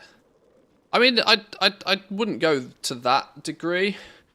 I just know that a lot of people look at professions in completely different light to others. I know there's lots of players out there that look at professions who are often more old school players who look at professions as something that they feel they should quickly be able to level them up. They should quickly be able to get the most out of them. And it should be a way for them to quickly make a piece of bisque gear for them once a season. That's what some people look at their professions at. Now, those people want as little friction in there as humanly possible. They want them to be easy to level up. They want them to be cheap to level up. They want to be able to guarantee anything they want to craft at maximum quality relatively easily. They just want to spend an afternoon playing with a profession and then mostly forget about it. Which is fine. If you don't care for tinkering about the professions, then wanting that is not a problem. But on the flip side of that, the players that do enjoy tinkering with the professions, they want to be able to play with them over a duration of time, not just an afternoon, who do like to craft things and sell a few things to others and, you know, craft a few bits and pieces here, there and everywhere for others. There needs to be some barriers to entry and friction points in the system in order to make sure that not everybody can just spam everything and basically flood the markets. So there needs to be a bit of a balance for both. I understand why people have the opinions that they do, but I would rather it be that you can't guarantee things at top quality and have to use concentration. Whilst that can be slightly frustrating for somebody who only has one or two characters and only plays with one or two professions, they may not feel that they can make, you know, they might not feel that the ceiling of opportunity is very high for them to make gold. But the reality is it's kind of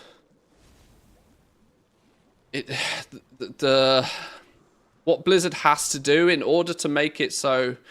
For Blizzard to make it so that everybody has a relatively equal chance of making some gold with the professions and feeling like the professions are useful, they have to bring down that ceiling. You can't both have a very high ceiling of opportunity for gold making and let everybody do everything an unlimited amount.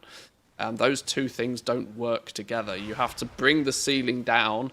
You have to limit the amount of stuff that people can do with each of the professions. But the result of that means is that the supply is spread out across many more people, which is why concentration is very, very clever at what it does. Concentration does exactly that. Concentration limits how much one player can do with their two professions. But that limitation means that there's more room in the economy for other people to also get a small piece of that pie. And the more people that can get a small piece of that pie, the more people think that the professions are worthwhile playing with, and the more fun that they have in the video game. The more people having more fun, the better, is probably Blizzard's approach to this. Rather than creating a system where one player on one server can dominate and monopolize an entire system. It's super, super... The pendulum is swinging in completely the opposite direction from like Shadowlands Legendaries a few expansions ago. Shadowlands Legendaries were basically curated so that a very small number of players could monopolize the shit out of them and then basically block anybody else from getting even a look in. Which was absolutely fantastic for the small handful of people that could rise to the top, but absolutely dog shit for everybody else.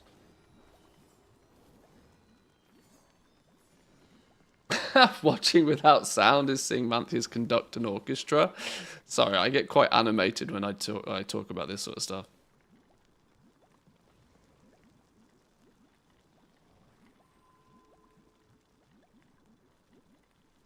What you said the other day about rewarding people with the effort they put in really does make sense. When Blizzard designs these systems, they're trying to make it their design goals for the professions really must be that they want everybody that takes the time out of their day to get some materials together, to pick up some profession tools, to like craft a few things, to level things. They want there to be a reason for those, you know, there needs to be something that when players have done a little bit, they get rewarded with a little bit. You level up your professions a little bit. Oh, cool, right, you've chosen to spec into doing this. Okay, well, now I can craft a few of these things at a quality that's slightly better than the other average Joe. And I can do that relatively cheaply with some basic materials. They want it to be simplistic for somebody to come along, tinker with it a little bit, and get a little bit out of it. They don't want to create professions which can be easily monopolized, because that works really well for 1 or 2 players, but it works horrendously for everybody else. It made me turn on the sound. Oh, I don't know if I should say sorry or not. So easy to make alts with Lemix. I wonder what the impact to the market will be. I know I've been making lots of concentration alts. Yeah, concentration is definitely being tweaked and adjusted, and is more of a focus when it comes to building the professions this time round. But in 2 ways, right? In one way being that it's not as lucrative for any one single player, but it is easier to understand and easier for the vast majority of players to get something out of it. 3 material qualities going down to 2 fundamentally means that you need nothing other than the recipe to come along and go, well, I don't have high quality of these. It doesn't matter. As long as I have the materials, I can press this button and I can spit out a high quality, top quality something. All you need is the recipe. The second you have the recipe, you can spit out something at top quality. Assuming it's a, commodity or a, that's not true to say with like gear and stuff. There's still 5 qualities there. But for anything that's been reduced down to 2 qualities, you can turn up, whether it be a gem, an enchant, a potion, a flask, anything like that.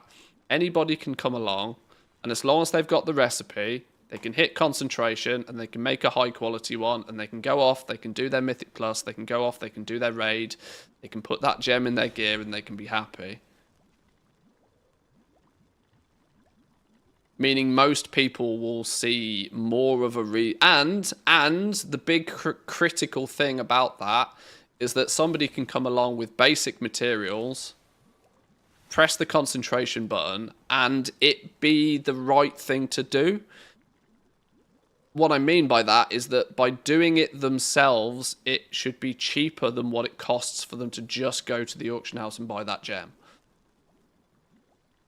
Anybody could jump on their longboy, head to the auction house and buy their high quality gem, but opening their jewel crafter and hitting the concentration button to get that one gem themselves should be a cheaper way. Cheaper either because they've just got some materials lying about. They don't need to worry about, oh, I need quality 2s of this, and I need 1 quality 3 over here, and I need this finishing reagent, and then I can hit concentration, and then I can maybe save 50 gold. That's all too much like hard work for most people, so they just pay the auction house tax. They pay the premium, buy it off the auction house.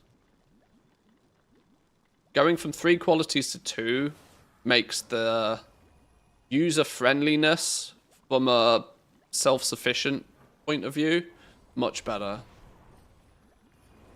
And in all honesty, it will probably then mean that players like that never even really notice that they might not be able to guarantee top quality things even with all of this and all of this and all of this and all of this at high quality.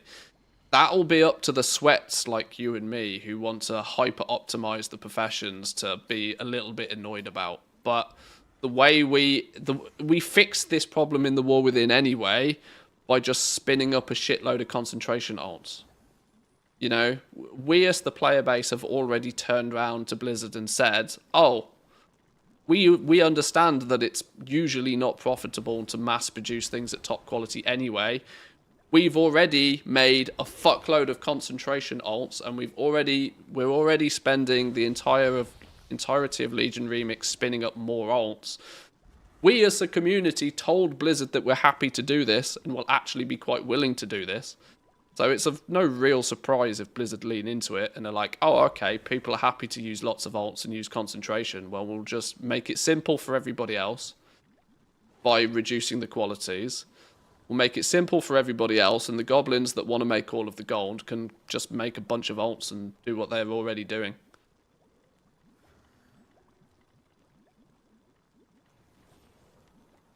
That's how I kind of feel that it's probably playing out. That said, I did go on a little bit of a TED talk yesterday about concentration on some professions. And I was slightly concerned that there wasn't many places where I thought concentration could actually add much value. Jewel crafting, on the other hand, there are some professions that will stand out, though. Jewel crafting looks like it's one that will stand out. Enchanting will still be top tier, I think, for concentration. But making gems and making enchants are two very, very prominent consumables, so that's fine. We'll have to have a little bit of a look at alchemy and see just how that works. Alchemy needs to have some potions and some flasks that would work nicely with concentration. Account-wide concentration would solve the mass crafting. The account-wide concentration has definitely been something that's been brought up as well a few times, and I think it is another way of achieving the same sort of thing. It's another way to achieve a similar thing. The problem that I think with having account-wide concentration is that there's no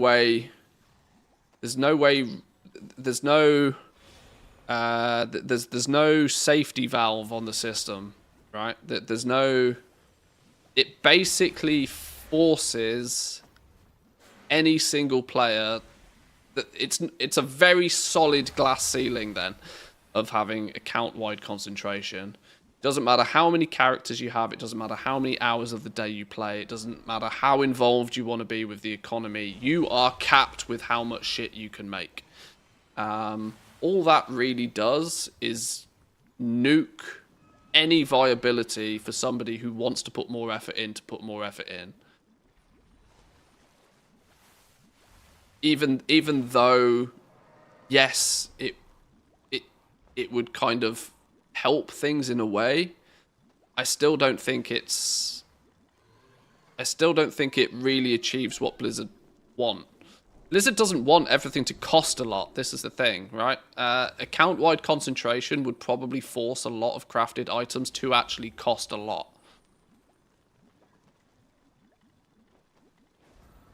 Concentration is very good at making sure that each, a certain something doesn't get totally out of control in terms of price. Looking at jewel crafting already this morning, it's already kind of quite clear to see that high quality Eversong diamonds are going to be really expensive naturally. Basically because the only way you are going to get them is by being really fucking good at prospecting, which will take players a few weeks at least to do. You got to be really damn good at prospecting. And and even then you're going to get a very small quantity of them. Concentration and alt armies do sort of allow things or prevent things from spiraling too out of control.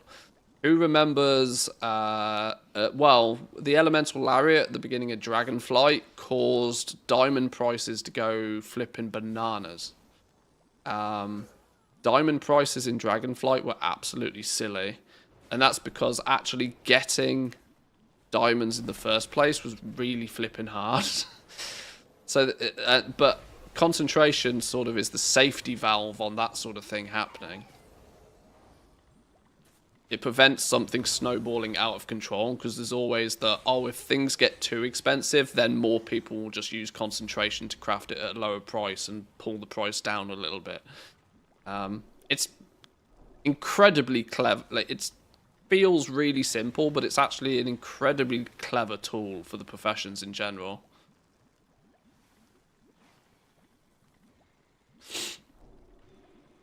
Strongly disagree. Making 500 alts for concentration crafting for that few percentage profit is not healthy. Encouraging Blizzard to build this profession system in such a way is not the solution. It's the same problem with mythic raiding. You can't build the system around the 1% of cutting edge raiders. You can throw stones at me now.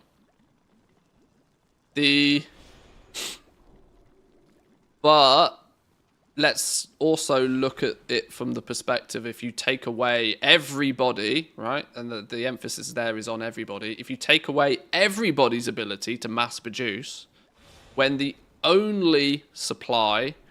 So, for example, what happens in the War Within a lot of times, let's take something really prominent like a flask, right? When you give alchemists the ability to buy quality 3 materials and mass produce as many flasks as they possibly want, the market value of a flask very, very quickly, because there's no limitation on how many can be produced, give or take the supply of the materials, but there's never a shortage of materials.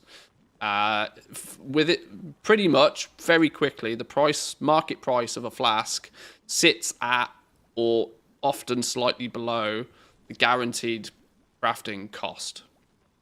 This means anybody that comes along with concentration, their 500 alt army with concentration making a small profit, that profit is the difference between the guaranteed price and the concentration crafting cost price.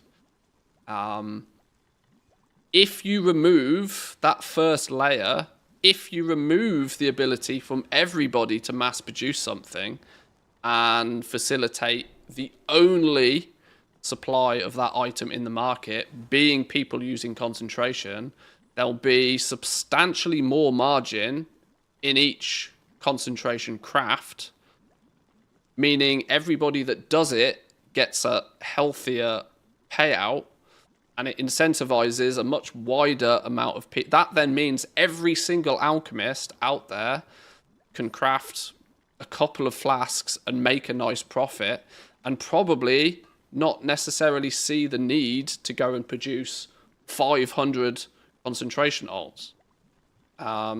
You might have 5 or 10 concentration crafters and still make more than enough gold for you to go, you know what, I'm happy. There will still be people that spend their entire day, and that's their prerogative, right? People might want to do exactly that. But the margins on concentration, and the reason why people have expanded to 50, 100, 300 concentration alts is because each alt is worth such a small amount to them that to get the gold that they want to get, they have to scale it to silly numbers. If you remove that top layer, if you remove anybody's ability to mass produce it, the floor market price rises a lot higher.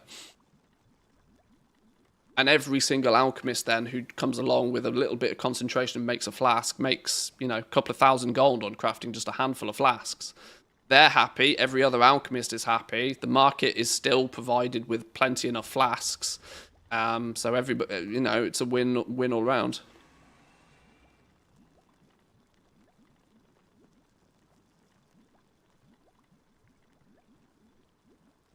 Word prerogative is triggering? Is it really? I keep thinking Bobby Brown every time somebody says that, and then the song is in my head for hours. Oh, I'm sorry. I know it's a word I actually use quite a lot.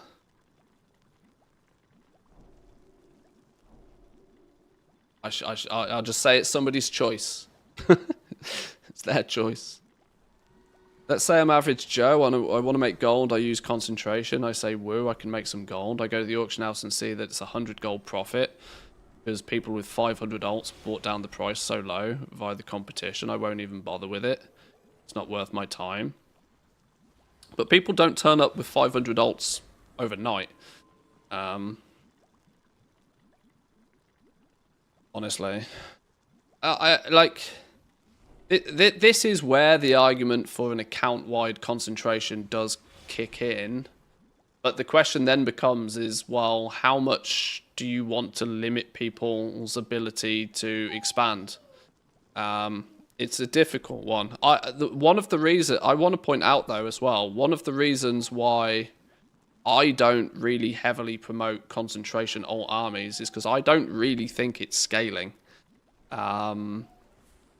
It's not scaling the way that you can scale some other things. The amount of time people spend on their alt armies, both leveling the characters, leveling the professions, and then on a weekly basis crafting the stuff. The people who are doing 100 concentration alts a week are spending a ridiculous amount of time doing it. If you take into consideration the upfront time that was needed to level those characters, to level the professions, to get everything ready, it's a ludicrous amount of time spent, of which most people don't actually bother. It's a very nice thing to have in your back pocket once you've done all of that, but it's the same argument for me again, that if somebody's willing to put that amount of time and effort into something that is incredibly repetitive, then it kind of probably should be their choice to do it or not. I don't really think Blizzard coming along and saying, oh, we're going to say that you only can ever have 5,000 concentration per profession. That's your hard cap. That's Blizzard coming along and saying that is your hard cap. You can never do more than what is possible with 5,000 concentration with any profession. I would much rather, in the sort of player-driven economy that WoW has, them continue to have that hands-off approach of saying, if you want to spin up more characters, you spin up more characters. Every character you add to the pile is more effort that you need to spend every week. And in that regard, I think if you are willing to spend more, you know, somebody doing 25 concentration alts is spending a reasonable amount of time. Somebody doing 100 concentration alts is spending quite literally 4 times the amount. I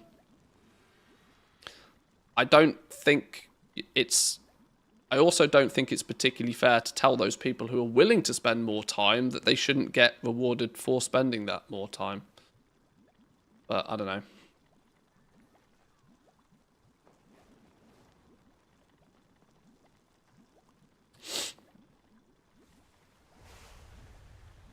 Exactly, a lot of time spent. Blizzard will look at it and say, oh, hold on, people are willing to do this. Okay, let's double down on it. Yeah. But Blizzard are making an entertainment product and the currency is attention. And, you know, Blizzard are very, very, very, very, very well known for chasing engagement. I don't think they're going to shy away from that if they see somebody, you know. Why do you think Mythic Plus exists, right? Mythic Plus exists because they saw that people will be willing to repeat the same dungeon time and time and time and time and time again if there is an ever increasing, you know, reward at the end of it.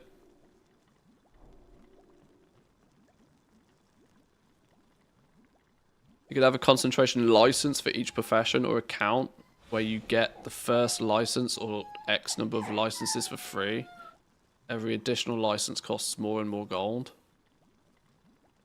There's so many issues with that. So many, like, yeah, that just, they've done things like that. Just look at transmog right now. Look at the Look at the drama that's going on around transmog. Anytime they put an ever increasing cost of doing something in the game, people look at the most expensive one and then complain about it. And then, especially where professions are concerned, they'll just turn around and say it's pay to win.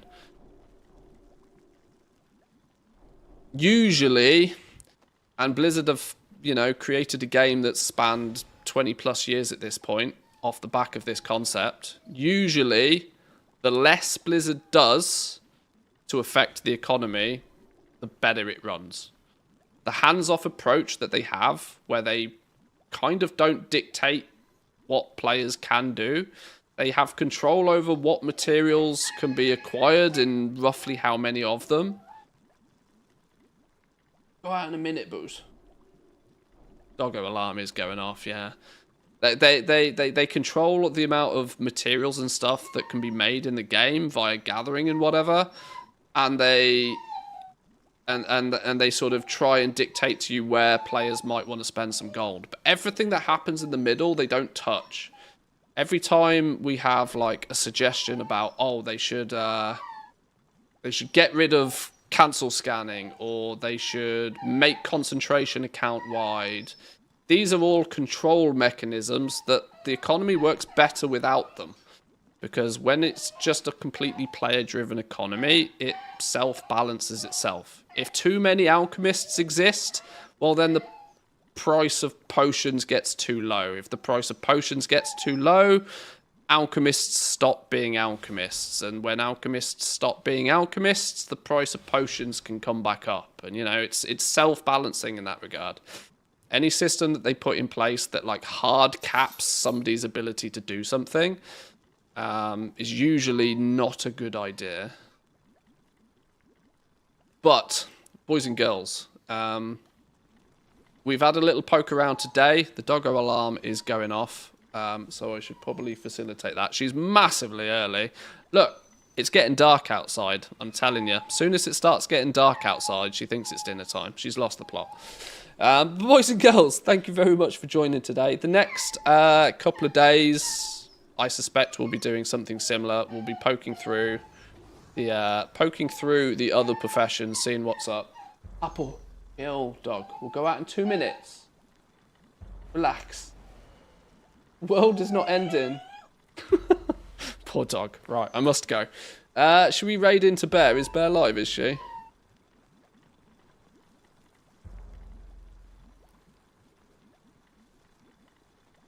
I don't know what she's up to. Let's go throw you over to Bear. Team YouTube, thank you very much for stopping by today. I can't raid into anybody, but I can give you the link to Bear if you want to go watch her over on Twitch. Let's set the raid up.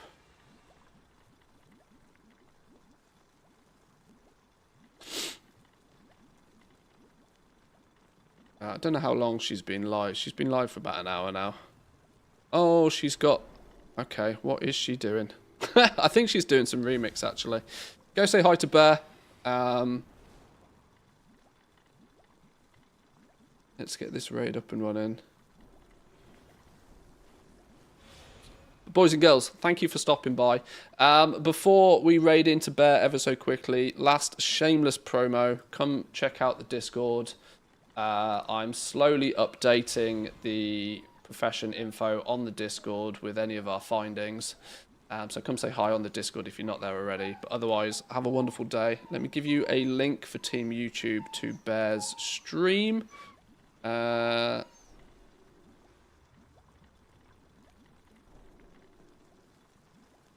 go say hi to Bear. Go say hi to Bear. I'll love you and leave you. Have a wonderful rest of your day, boys and girls. Thanks for stopping by. I'll see you next time. Peace.